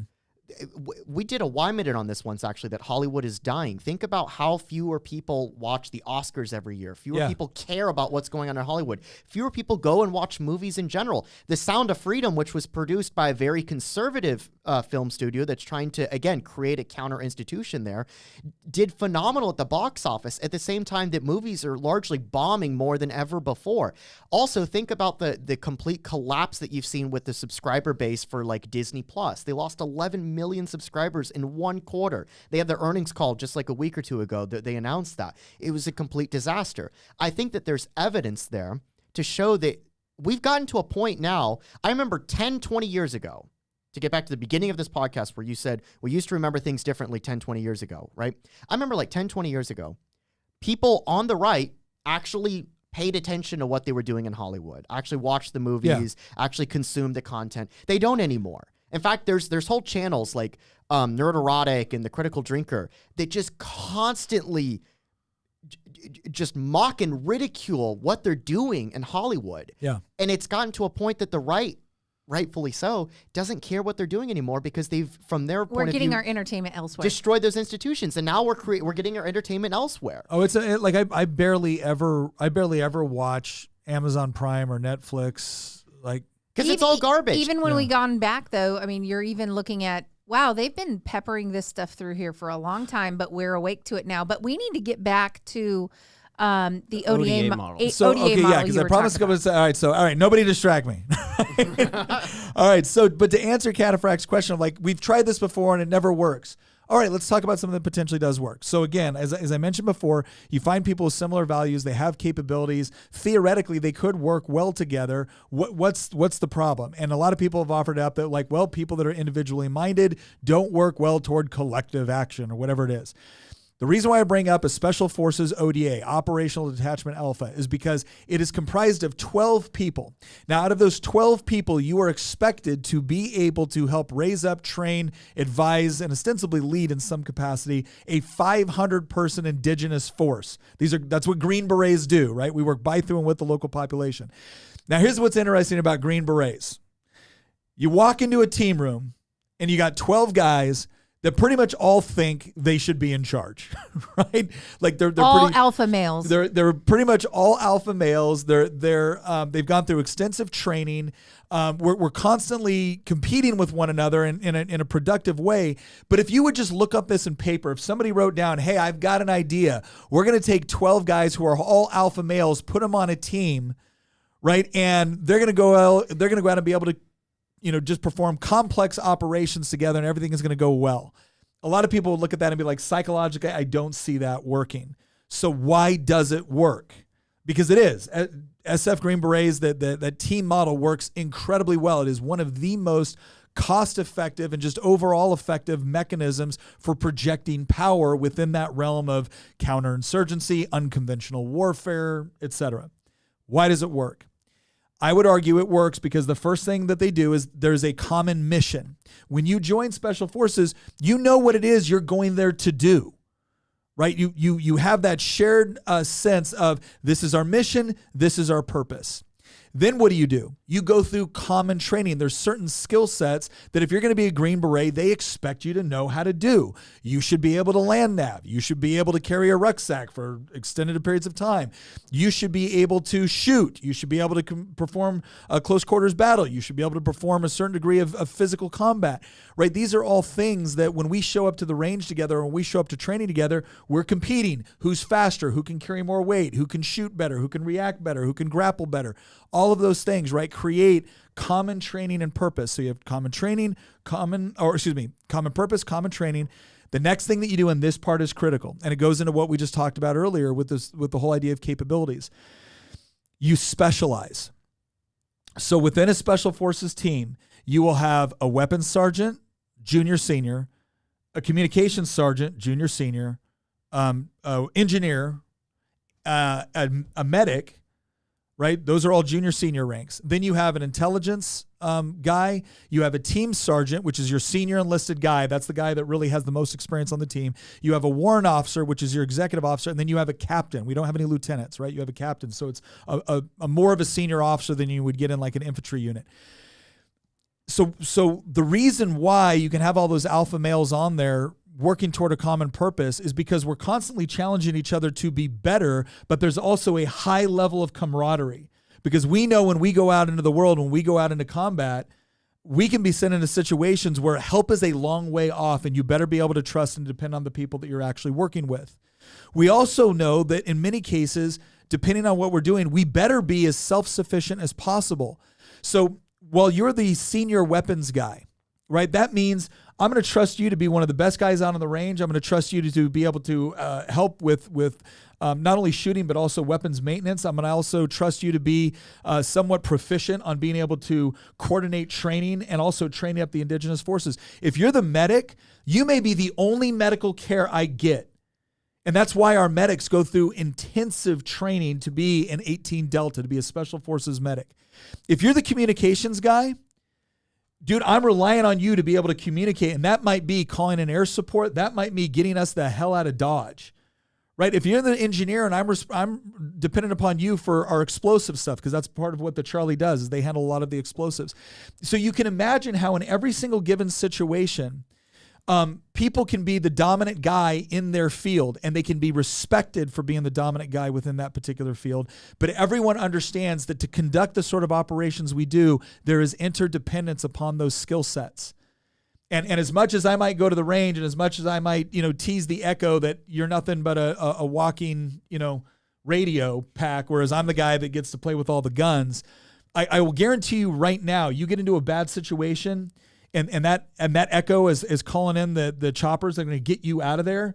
That guy in that moment becomes the most important guy on the team, right? If you've got someone wounded and you're pulling them out of combat and that 18 Delta is sitting there working on them to save their life, to get them home, that guy just became one of the most important guys on the team. And so that mutual respect for the specialization that someone has developed is critical. And it gives them a sense of purpose and placement on that team.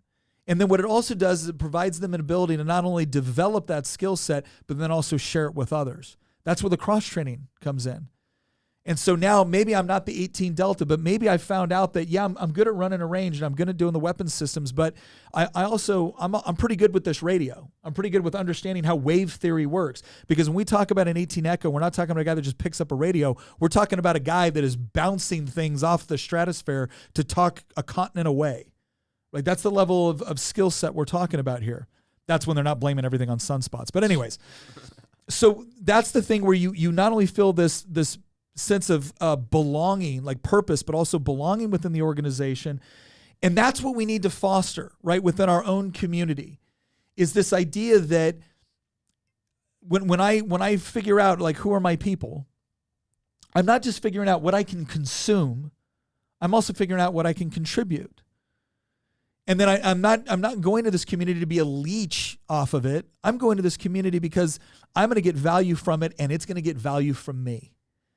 One of the things that they will always tell you when you're talking about a church group, like if you really want to develop a church family, you need to serve in it. Because if all you are is a consumer, then that's all you are. Mm-hmm. You are going there and you are getting a benefit and then you are leaving. It is all about you. If you really want a community to be strong, it can't just be all about you. That's a part of it. You're an integral part.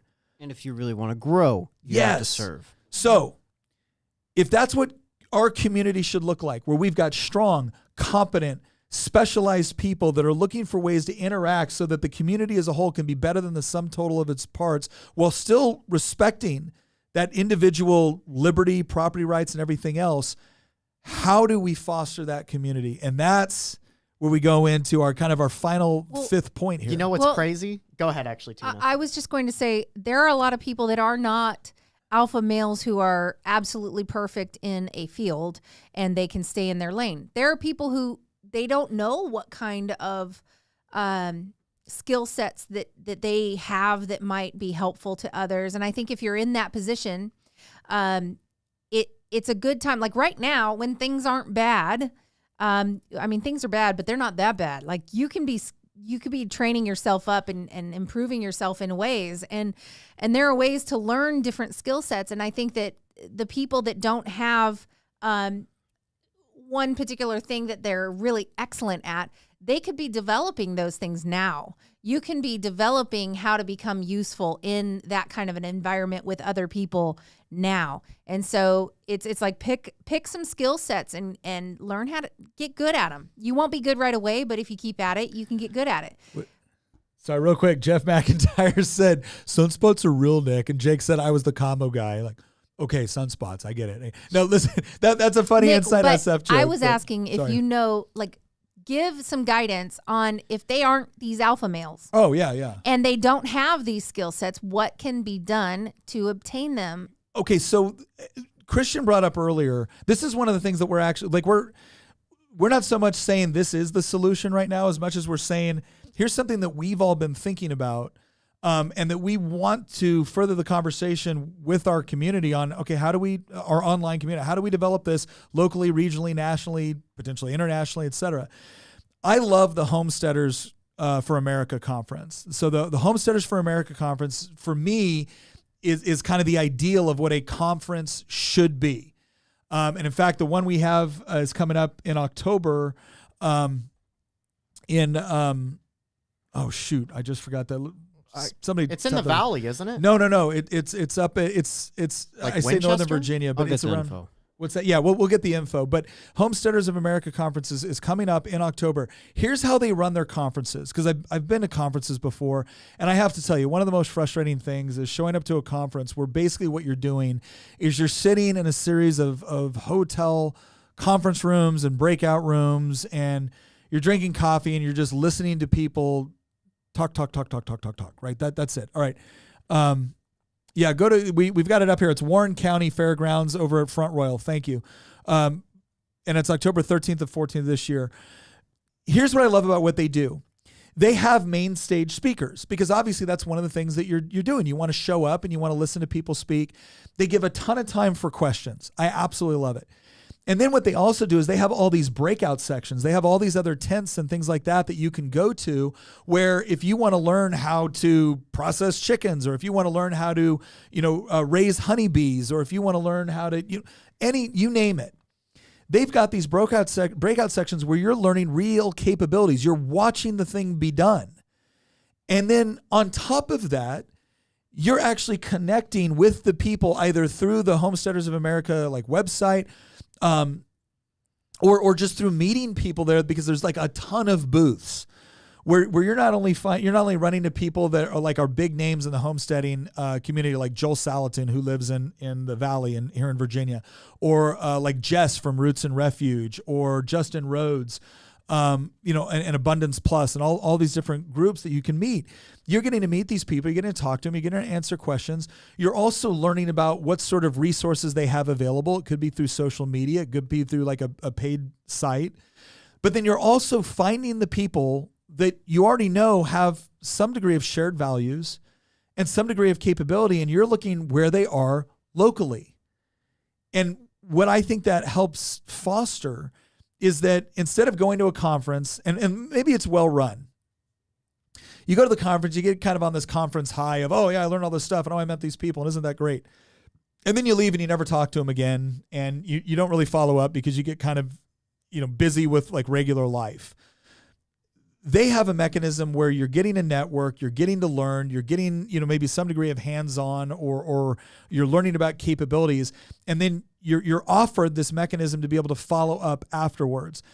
I think we need something similar to that would not only feature that's homesteading specifically, but I think it would feature people that are coming with shared values, that have capabilities, that have skill sets, and instead of spending the whole day in a room, sitting down in a suit, listening to people talk, you're actually going to different things where you're learning very specific skill sets. You're getting hands-on opportunities to develop capabilities, to share, to network. And then the follow on is that you do have like the online component. Like we have our community chat here where we'd share stories. We talk about things. We have our 90-day improvement thing where we're all sharing what are we doing over the next 90 days to improve ourselves spiritually, emotionally, intellectually, physically. That's the sort of thing. Like I see it as you go to the conference, you meet people, you network, you get plugged in, but then you also have the online community. And the whole purpose is not to be controlled by some larger central, organization that might provide a template and a platform. But ultimately it's to find out who your people are locally, regionally, that you can work with, that you can grow with, that you can foster friendships with. Can we add to the whole social media thing? Because I feel like that's actually a bit overlooked, and it's really important. Because one thing that I believe a lot of people on the right or even center right recognize, or even center recognizes, that social media has in some ways been a terrible curse. It is so, I would argue that social media is heavily responsible, not entirely, but heavily responsible for destroying so many of the social bonds that have held society together for so long. Like the dating market is a very good example of that. The commodification of the dating market through social media, I feel like completely destroyed dating and relationships and marriage. Not 100% of the reason why, but a Christian huge can't help but chunk to of bring the it reason back why. to like, here's why Hang on. things suck. Yeah, hang on. I'm going somewhere with Okay, it, though. get there. Social media, I feel like, largely has been a negative thing in fostering mental illness, societal breakdown, loneliness, this feeling of personal alienation, just, again, the disintegration of these social bonds. But there's actually a flip side of it. It's not entirely bad. The internet and social media is not entirely bad. For example, you're listening to this podcast right now, or you're watching it on YouTube. Like, that's an example of, ultimately, YouTube is a social media site. And so while social media, I feel like, is responsible in many ways for fostering the clown world that we live in, there is a positive side of this. You can now find people that share your values, even if they live on the other side of the planet from you. Yeah. And so one thing that people on the right need to consider is not just complaining about social media destroying the dating market, not just complaining about social media fostering mental illness, not just complaining about the idiots on TikTok, right? Like, use use social media itself, not the institutions within it. I'm not saying, throw all your eggs in the basket of YouTube or TikTok. Nick has been banned from TikTok before, but use the existence of the internet itself. Right? Use the concept of social media, not the institutions, not Facebook, the brand, not TikTok, the brand, but the concept of social media, the concept of the internet itself, to connect with like-minded people and create that community. But don't leave it there. This is why, like, if you live in a very blue state like California or New York, ultimately my biggest advice to you is get the hell out of Dodge and But you move can to find Tennessee or camaraderie Idaho. with people across the country. What you're talking about right now, it makes it possible to get to know people that don't even live near you. Mm-hmm. They're not around you. In fact, we've got people in our circle chat from other countries as well, not just the U.S. And so sometimes your community, you've got people that are like-minded all across the world. And I mean, there are some people in other areas that like wish they could have the amount of freedom we enjoy here. I want to like point one thing out is multiple times I have seen in our chats how people will go, this is the nicest chat I've ever been involved in. Like, these people are so courteous. It's really interesting. Like, usually on other political, shows, the live chat, there's just a lot of spam. There's a lot of hate going around that has never been the nature of our live chats.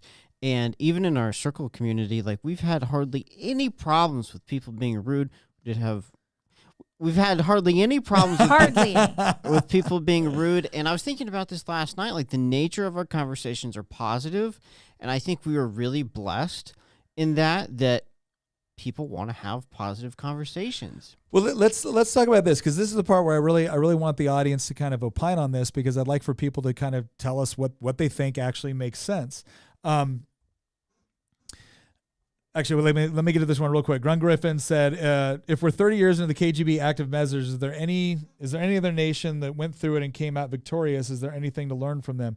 That's a great question. We could probably actually do a whole episode on how the KGB operated with several other countries and how they tried to influence. Well, we did the Bezmenov episode. Yeah, we did. We did. Check out Gun Griffin. What I tell you, check out our Yuri Bezmenov episode that we did, and let us know if that kind of answers part of the question. But I think you're asking a broader one on was there any other countries that pulled out of what they were actually trying to do in other places? Yeah, and Afghanistan. Okay. Am I wrong? Yeah. So it's a good question, but let's go. I want to ask the audience this. Here's my question. If you had if there was let's say a conference, kind of like Homesteaders of America, right? Which, by the way, I've totally encouraged people to go to this. It's a great conference. But if there was a conference that you could go to where you knew that the people that were showing up were pretty much online with some of the general values that we talked about here and wanted to develop various capabilities. And that could be a wide range of things, right? It could be everything from cooking to planting to raising livestock to shooting to how to start a business, right? Like it could be all sorts of things. Preserving food. Yeah, preserving foods, all sorts of things to make you more capable, more resilient, everything else.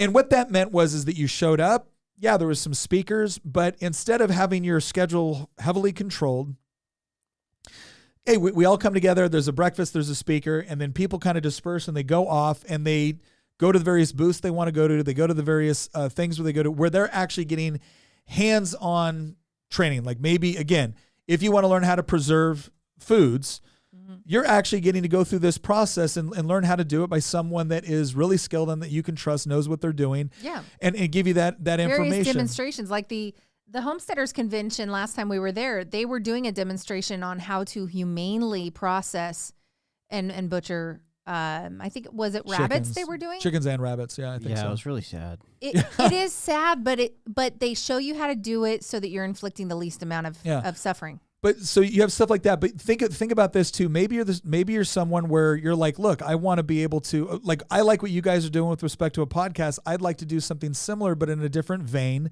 But again, I share your values. Imagine Hamilton being able to take you through and just giving you like a one-stop shop of, hey, these are the kits that I would like. What's your budget? These are the kits I would recommend you getting. This is what I would recommend you starting off with. As you grow, this would be the best way to grow on a social media platform.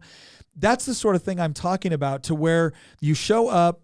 You're networking, you're getting those capabilities, but then when you also show up, you're part of that online community. Mm-hmm. And when you leave, it's not like, well, I hope I got all the information I needed because now I'm all alone and going back. No, you can go on and now you can get the content that you need on that community website where it's like, okay, I want to learn more about hosting a podcast, or I want to learn more about preserving food, or I want to learn more about tactical shooting.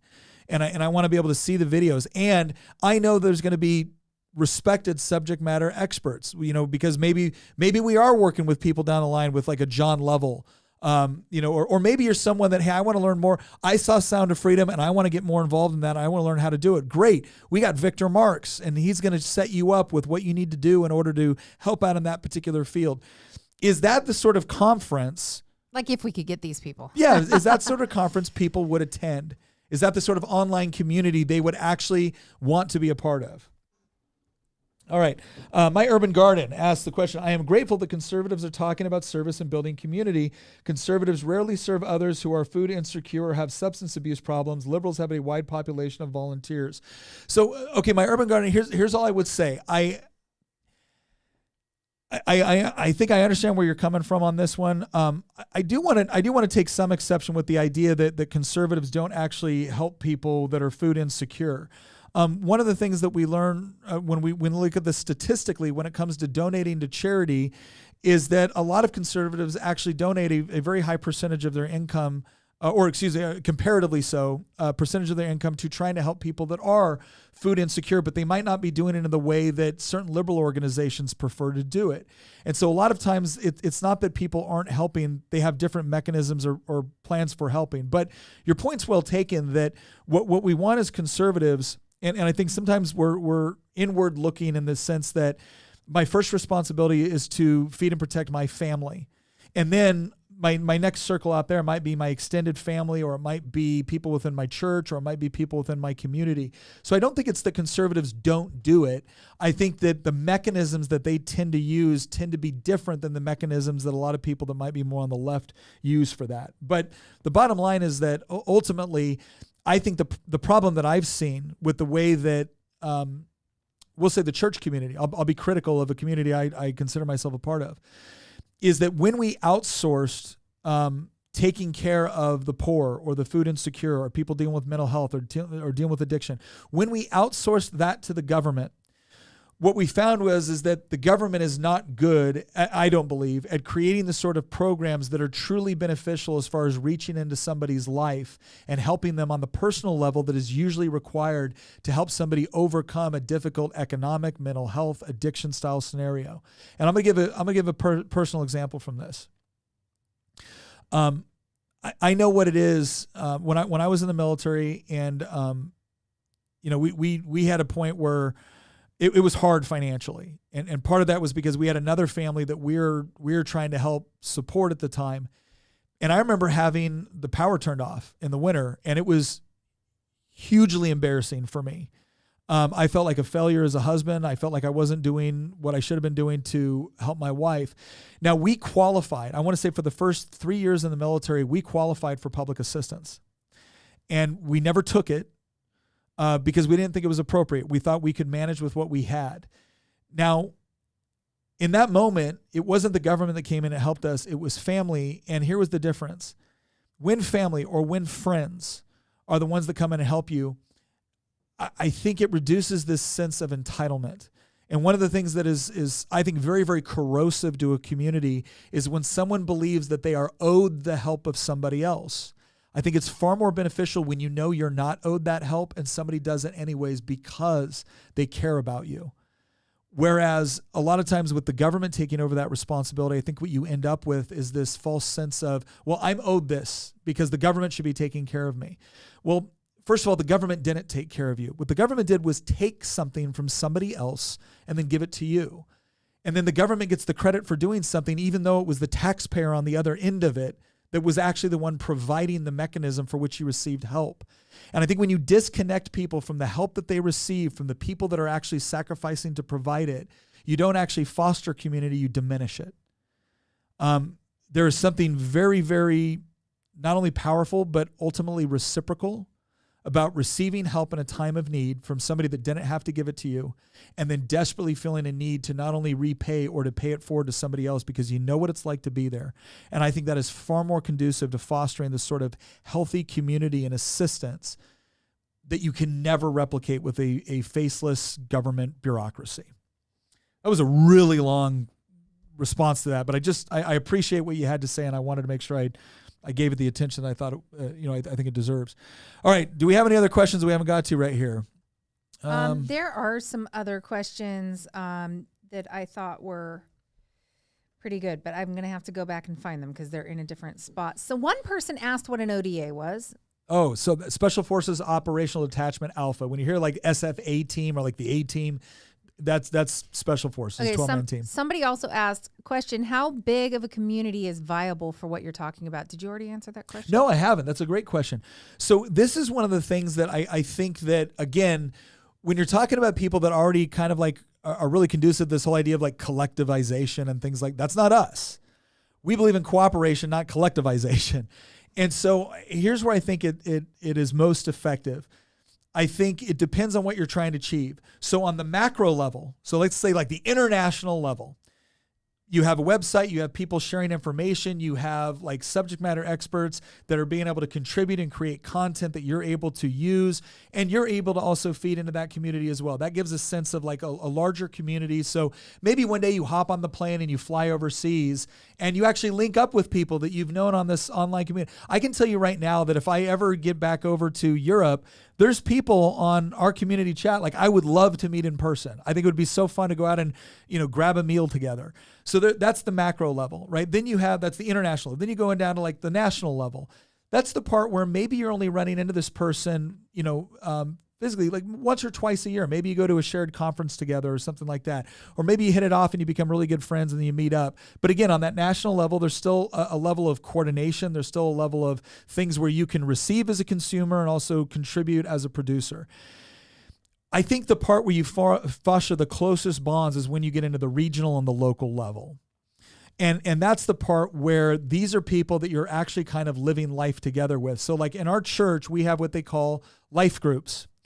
And what's different about the life group as opposed to like the general gathering that you experience on a Sunday, right, is that the Sunday a lot of time is a lot of more, sometimes it's broader in context, sometimes it's designed for like a broader audience. The life group is where you really kind of dig in and you develop capabilities beyond that kind of that core thing. You help meet needs for each other. You help meet. Like I will tell you right now, if someone in our life group loses their job, they can come to us long before they ever have to come to the government. We are going to make sure no one in our life group goes hungry. We're going to make sure that no one in our life group loses their house over a medical bill. Like we will pull our resources together to help one another. Yeah. Like one person in our life group literally just had a baby. Yeah. And so everybody set up the deal where we bring meals over to help kind of ease the transitions. It's the fourth baby, so there's a lot going on there. Well, but I think like our group is our tightest group is what, 10 or 12 people? Yeah. Not including family. Yeah. Yeah. So I think what it is that I don't think you necessarily point to where it's like, oh, it's got to be this many people or but it's interesting that in our small group, it's around 12 people and an ODA is 12 people. But I think and Jesus gathered 12 people. That's what we call Jesus the first detachment commander because he had 12 disciples. 12 men. Yeah. Right. But here's what I would say. I think that you, on a local level, you kind of do what's comfortable and what kind of naturally works.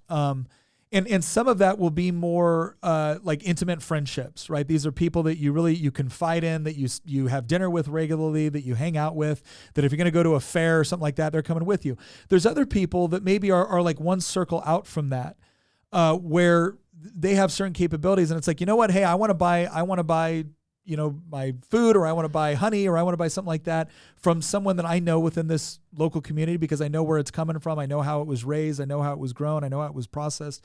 I know all of that, right? And that might not be someone that you're having dinner with every other week, but it's still someone that's a friend and that you feel a closer sense of connection to. Like we feel that with the people we got our goats from, right? It's not like we go out and have dinner together and stuff like that. But like I wouldn't think it weird at all if they were to call me up and be like, hey, Nick, I saw this. I thought you might be interested. Or if I were to call them up and be like, hey, I got someone that's interested. Can I refer them to you? Right? That's the sort of connection that you make on that, that second or third tier connections. So I think that's what you do. You figure out what works for you, what works for your community, what works for the level of interaction that you want to have. Let's not try to force everybody into a one-size-fits-all model. Let's provide a model in a community that does allow people to, again, the one part I will say that I think is absolute, you can't just consume. You got to consume and you got to contribute. There should be transaction.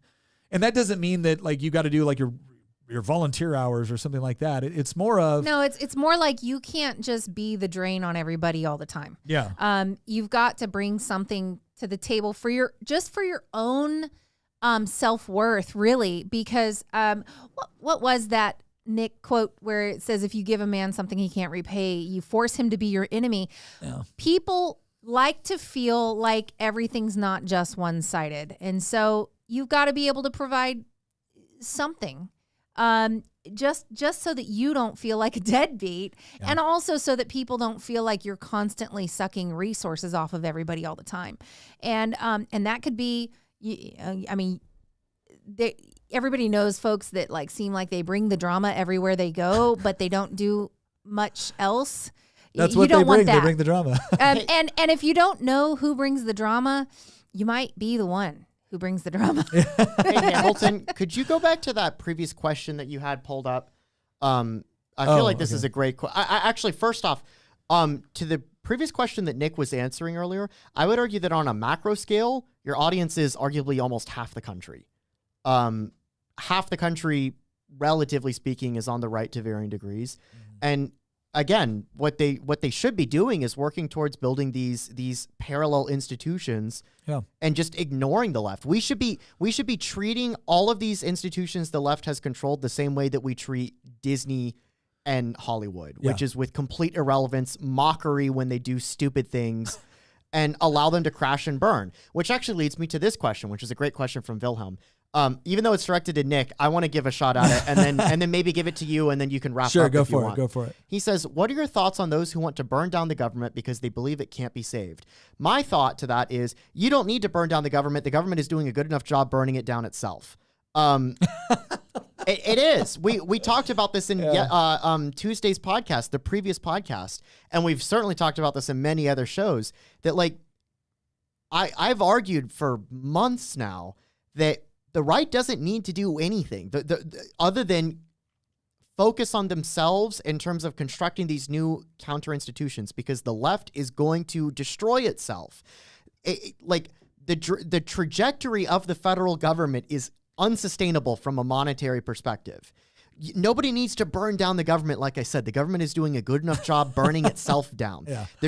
Nobody needs to go join the Boogaloo Boys and go march on the Capitol, do another January 6th. You don't need to do any of that. Yeah. All you need to do is just wait, because eventually, no matter what happens, we're either going to have an inflationary collapse or we're going to have a deflationary collapse. We will have a deleveraging of the system one way or another. And either of those two ways is going to create a power vacuum where all of these things that the left has control over, that all of them ultimately rely on, to some degree, federal patronage or support in order to facilitate. When that federal support and patronage no longer exists, there will be a power vacuum that will emerge, and then the right can fill that power vacuum. And ideally, it'll be done in a way that there is no chaos, there's no violence, there's no anything like that. The left will disintegrate itself, and then conservatives, through the communities that we want to establish, as well as through the couple of states that we do have control over, can fill the void, and we can restore constitutional government. It'll be hopefully states like Tennessee and Idaho and Florida that will be leading the way on this. And that's my take on it. There doesn't need to be burning down the government. Just let the government burn itself down. So I don't, I think that's largely accurate. I think one of the biggest problems here, one of the things that allows, and I know this from my military days, one of the things that allows people to feel, or to keep people kind of stagnant or where they're at, or a sense of helplessness, it is for them to just believe that there's nothing that they can do, that all of the problems are so significant and so large and so complex that they're ultimately powerless against it. And so once you make them feel that, the next thing that you do is you shift them over just slightly and be like, oh, but if you do this, that they just go vote. That's your vote. That's how you're going to change things. You're going to vote. Can I just say something? The most amazing thing about this country is not the ability to vote for political representation every 2, 4, 6 years. The most incredible thing about this country and what it was set up to do was to actually provide a framework where the government wasn't constantly intervening in your life, your decisions, your actions. You got to make those for yourself. The trade-off was you had to assume personal responsibility. And over time, what the political wager was that, well, if we can convince you that you can live the way you want, but somebody else is responsible for your problems, and we can absolve you of that responsibility, well, then you'll be happier. Well, it turns out that's not true. But the first step is stop believing. Right now, obviously, there are things that the government can do to you, right? They have the power of using legal aggressive force to carry out their will. And there's things that institutions can affect you on, but the real question is how dependent are you upon those institutions? One of the things I find fascinating within education right now, within higher education, is there's more and more companies that are coming to the conclusion that what higher ed is creating are really good HR activists, not actually skilled entrepreneurs or even skilled laborers. You go to the trade schools for that. And so what are you seeing is that, well, just because you have a degree doesn't mean you can do anything. Just because the establishment calls you an expert doesn't mean you actually have anything of note to contribute to how reality in the world actually works. And what that's doing is it's opening up a space not for people to say, I'm going to go in and tear down this. Ignore it. Ignore it and go do what actually works. And I honestly, I believe they're more terrified of that than they are of you trying to control the institutions, because they've already set up the appropriate number of gatekeepers and everything else to make sure, whether it's the bureaucracy, whether it's the admissions board, whether it's whatever else, they have, as long as you treat that institution like it's the only way that you can achieve an end state, well, then clearly they know what their mission is control that institution, control the gatekeeping, and now you can't challenge it. So ignore it. Go around it. right? That's what we're supposed to be as Americans, right? That's the thing where it's like, we don't wait for a politician to tell us what's within the realm of possibility. We know what's possible because we know what's working, and then we go do it. And the part where we need to stand up and actually push back and actually take, action is when they start noticing that, oh, they're going around the institutions. Well, I guess we better stop them. Okay, well now you got a different paradigm.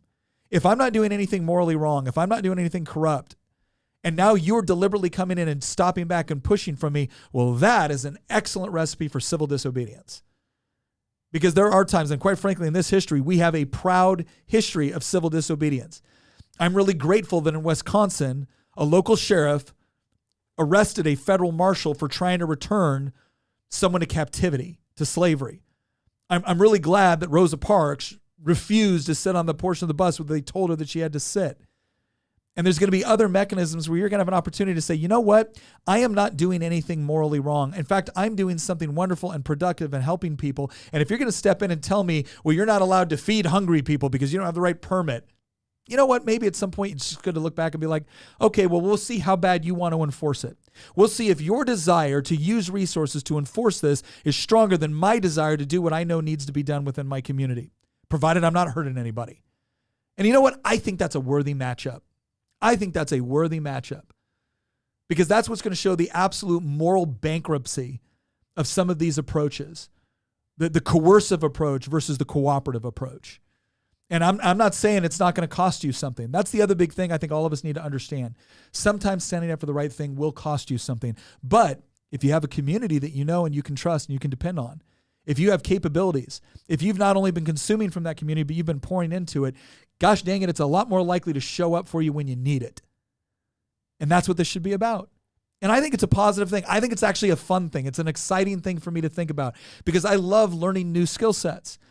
And I'm certainly at a point too where I also love being able to feed into other people's lives with whether if it's some knowledge that I have that they find beneficial, if it's some experience that I have that they find beneficial.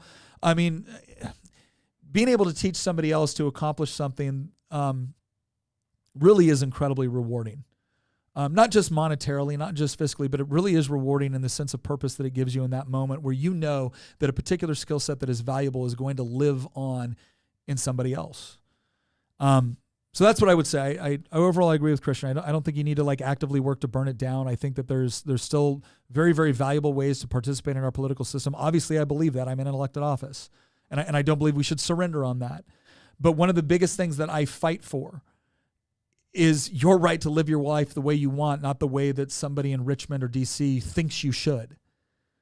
And so my goal is not to come up with new programs to steal from one person and give to another person. My job is always to try to keep the government at bay so that free people can choose for themselves. All right. I think that's going to be a good place to kind of wrap this up. Again, for all the people that I promised that would be a more upbeat episode, I hope that we have delivered on that promise. And if you don't think we have, if you still think that, you know what, I could use a little bit more laughs, a little bit more excitement. Well, next Tuesday, I am surrendering the microphone to Queen of the Bees. Are you going to get the milk? I'm going to get the milk. I'll be right back. Oh, come on. It's like I am so nervous about this. What if I'm why just would terrible? I go get the milk when her milkshake brings me to the yard? Oh my gosh. Cut that one It's from the live. final. There's no cutting. No, that needs to be cut from the. That has got to be cut from the audio version. Oh no, it's staying Wow. in there. Let's stand in there. I stand by it. I approve that message. Wow.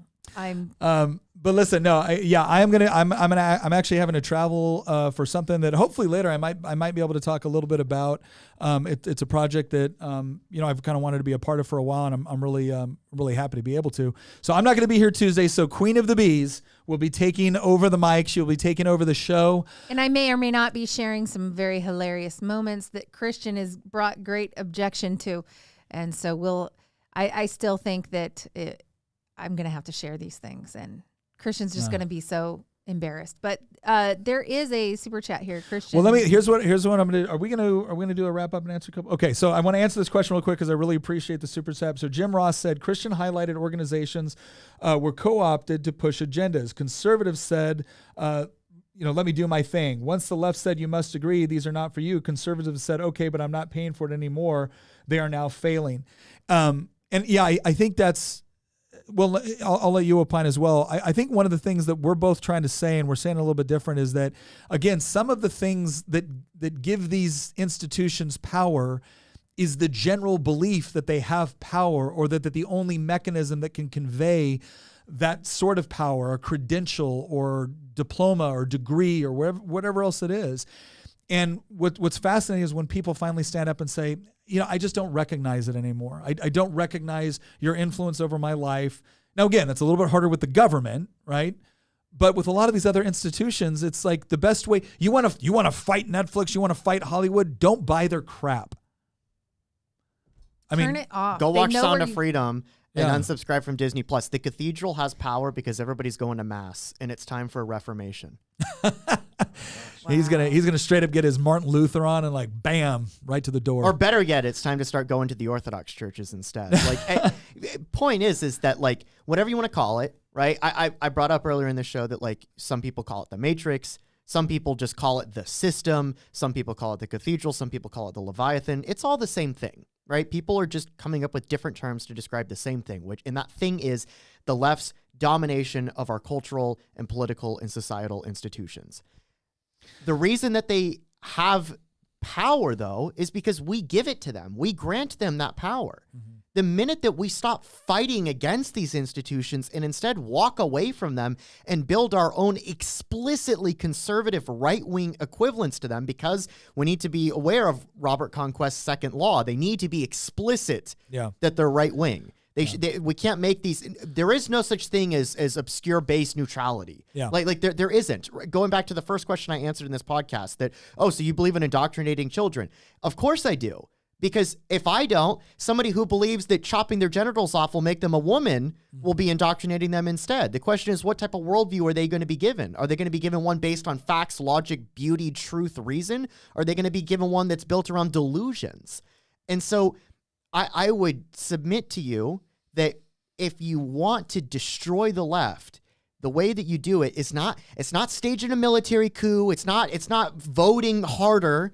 Yeah, you can go ahead and bricks vote through the windows of the right? Capitol. You can go ahead and vote. Go ahead and get armed in case things get nasty. But like, it's not to do any of those things and think that we just need to wait for the Boogaloo Boys to go march on Washington again, or we just need to vote Trump back in office and then he's going to fix everything again. No, neither of those two approaches are going to work at all. The way that you tear down the cathedral is you build a new church. And you make it explicit. You don't hang rainbow flags in front of it either. You put the cross front and center in front of it, and you tell everybody this is what we stand for and this is what we believe in. Yeah.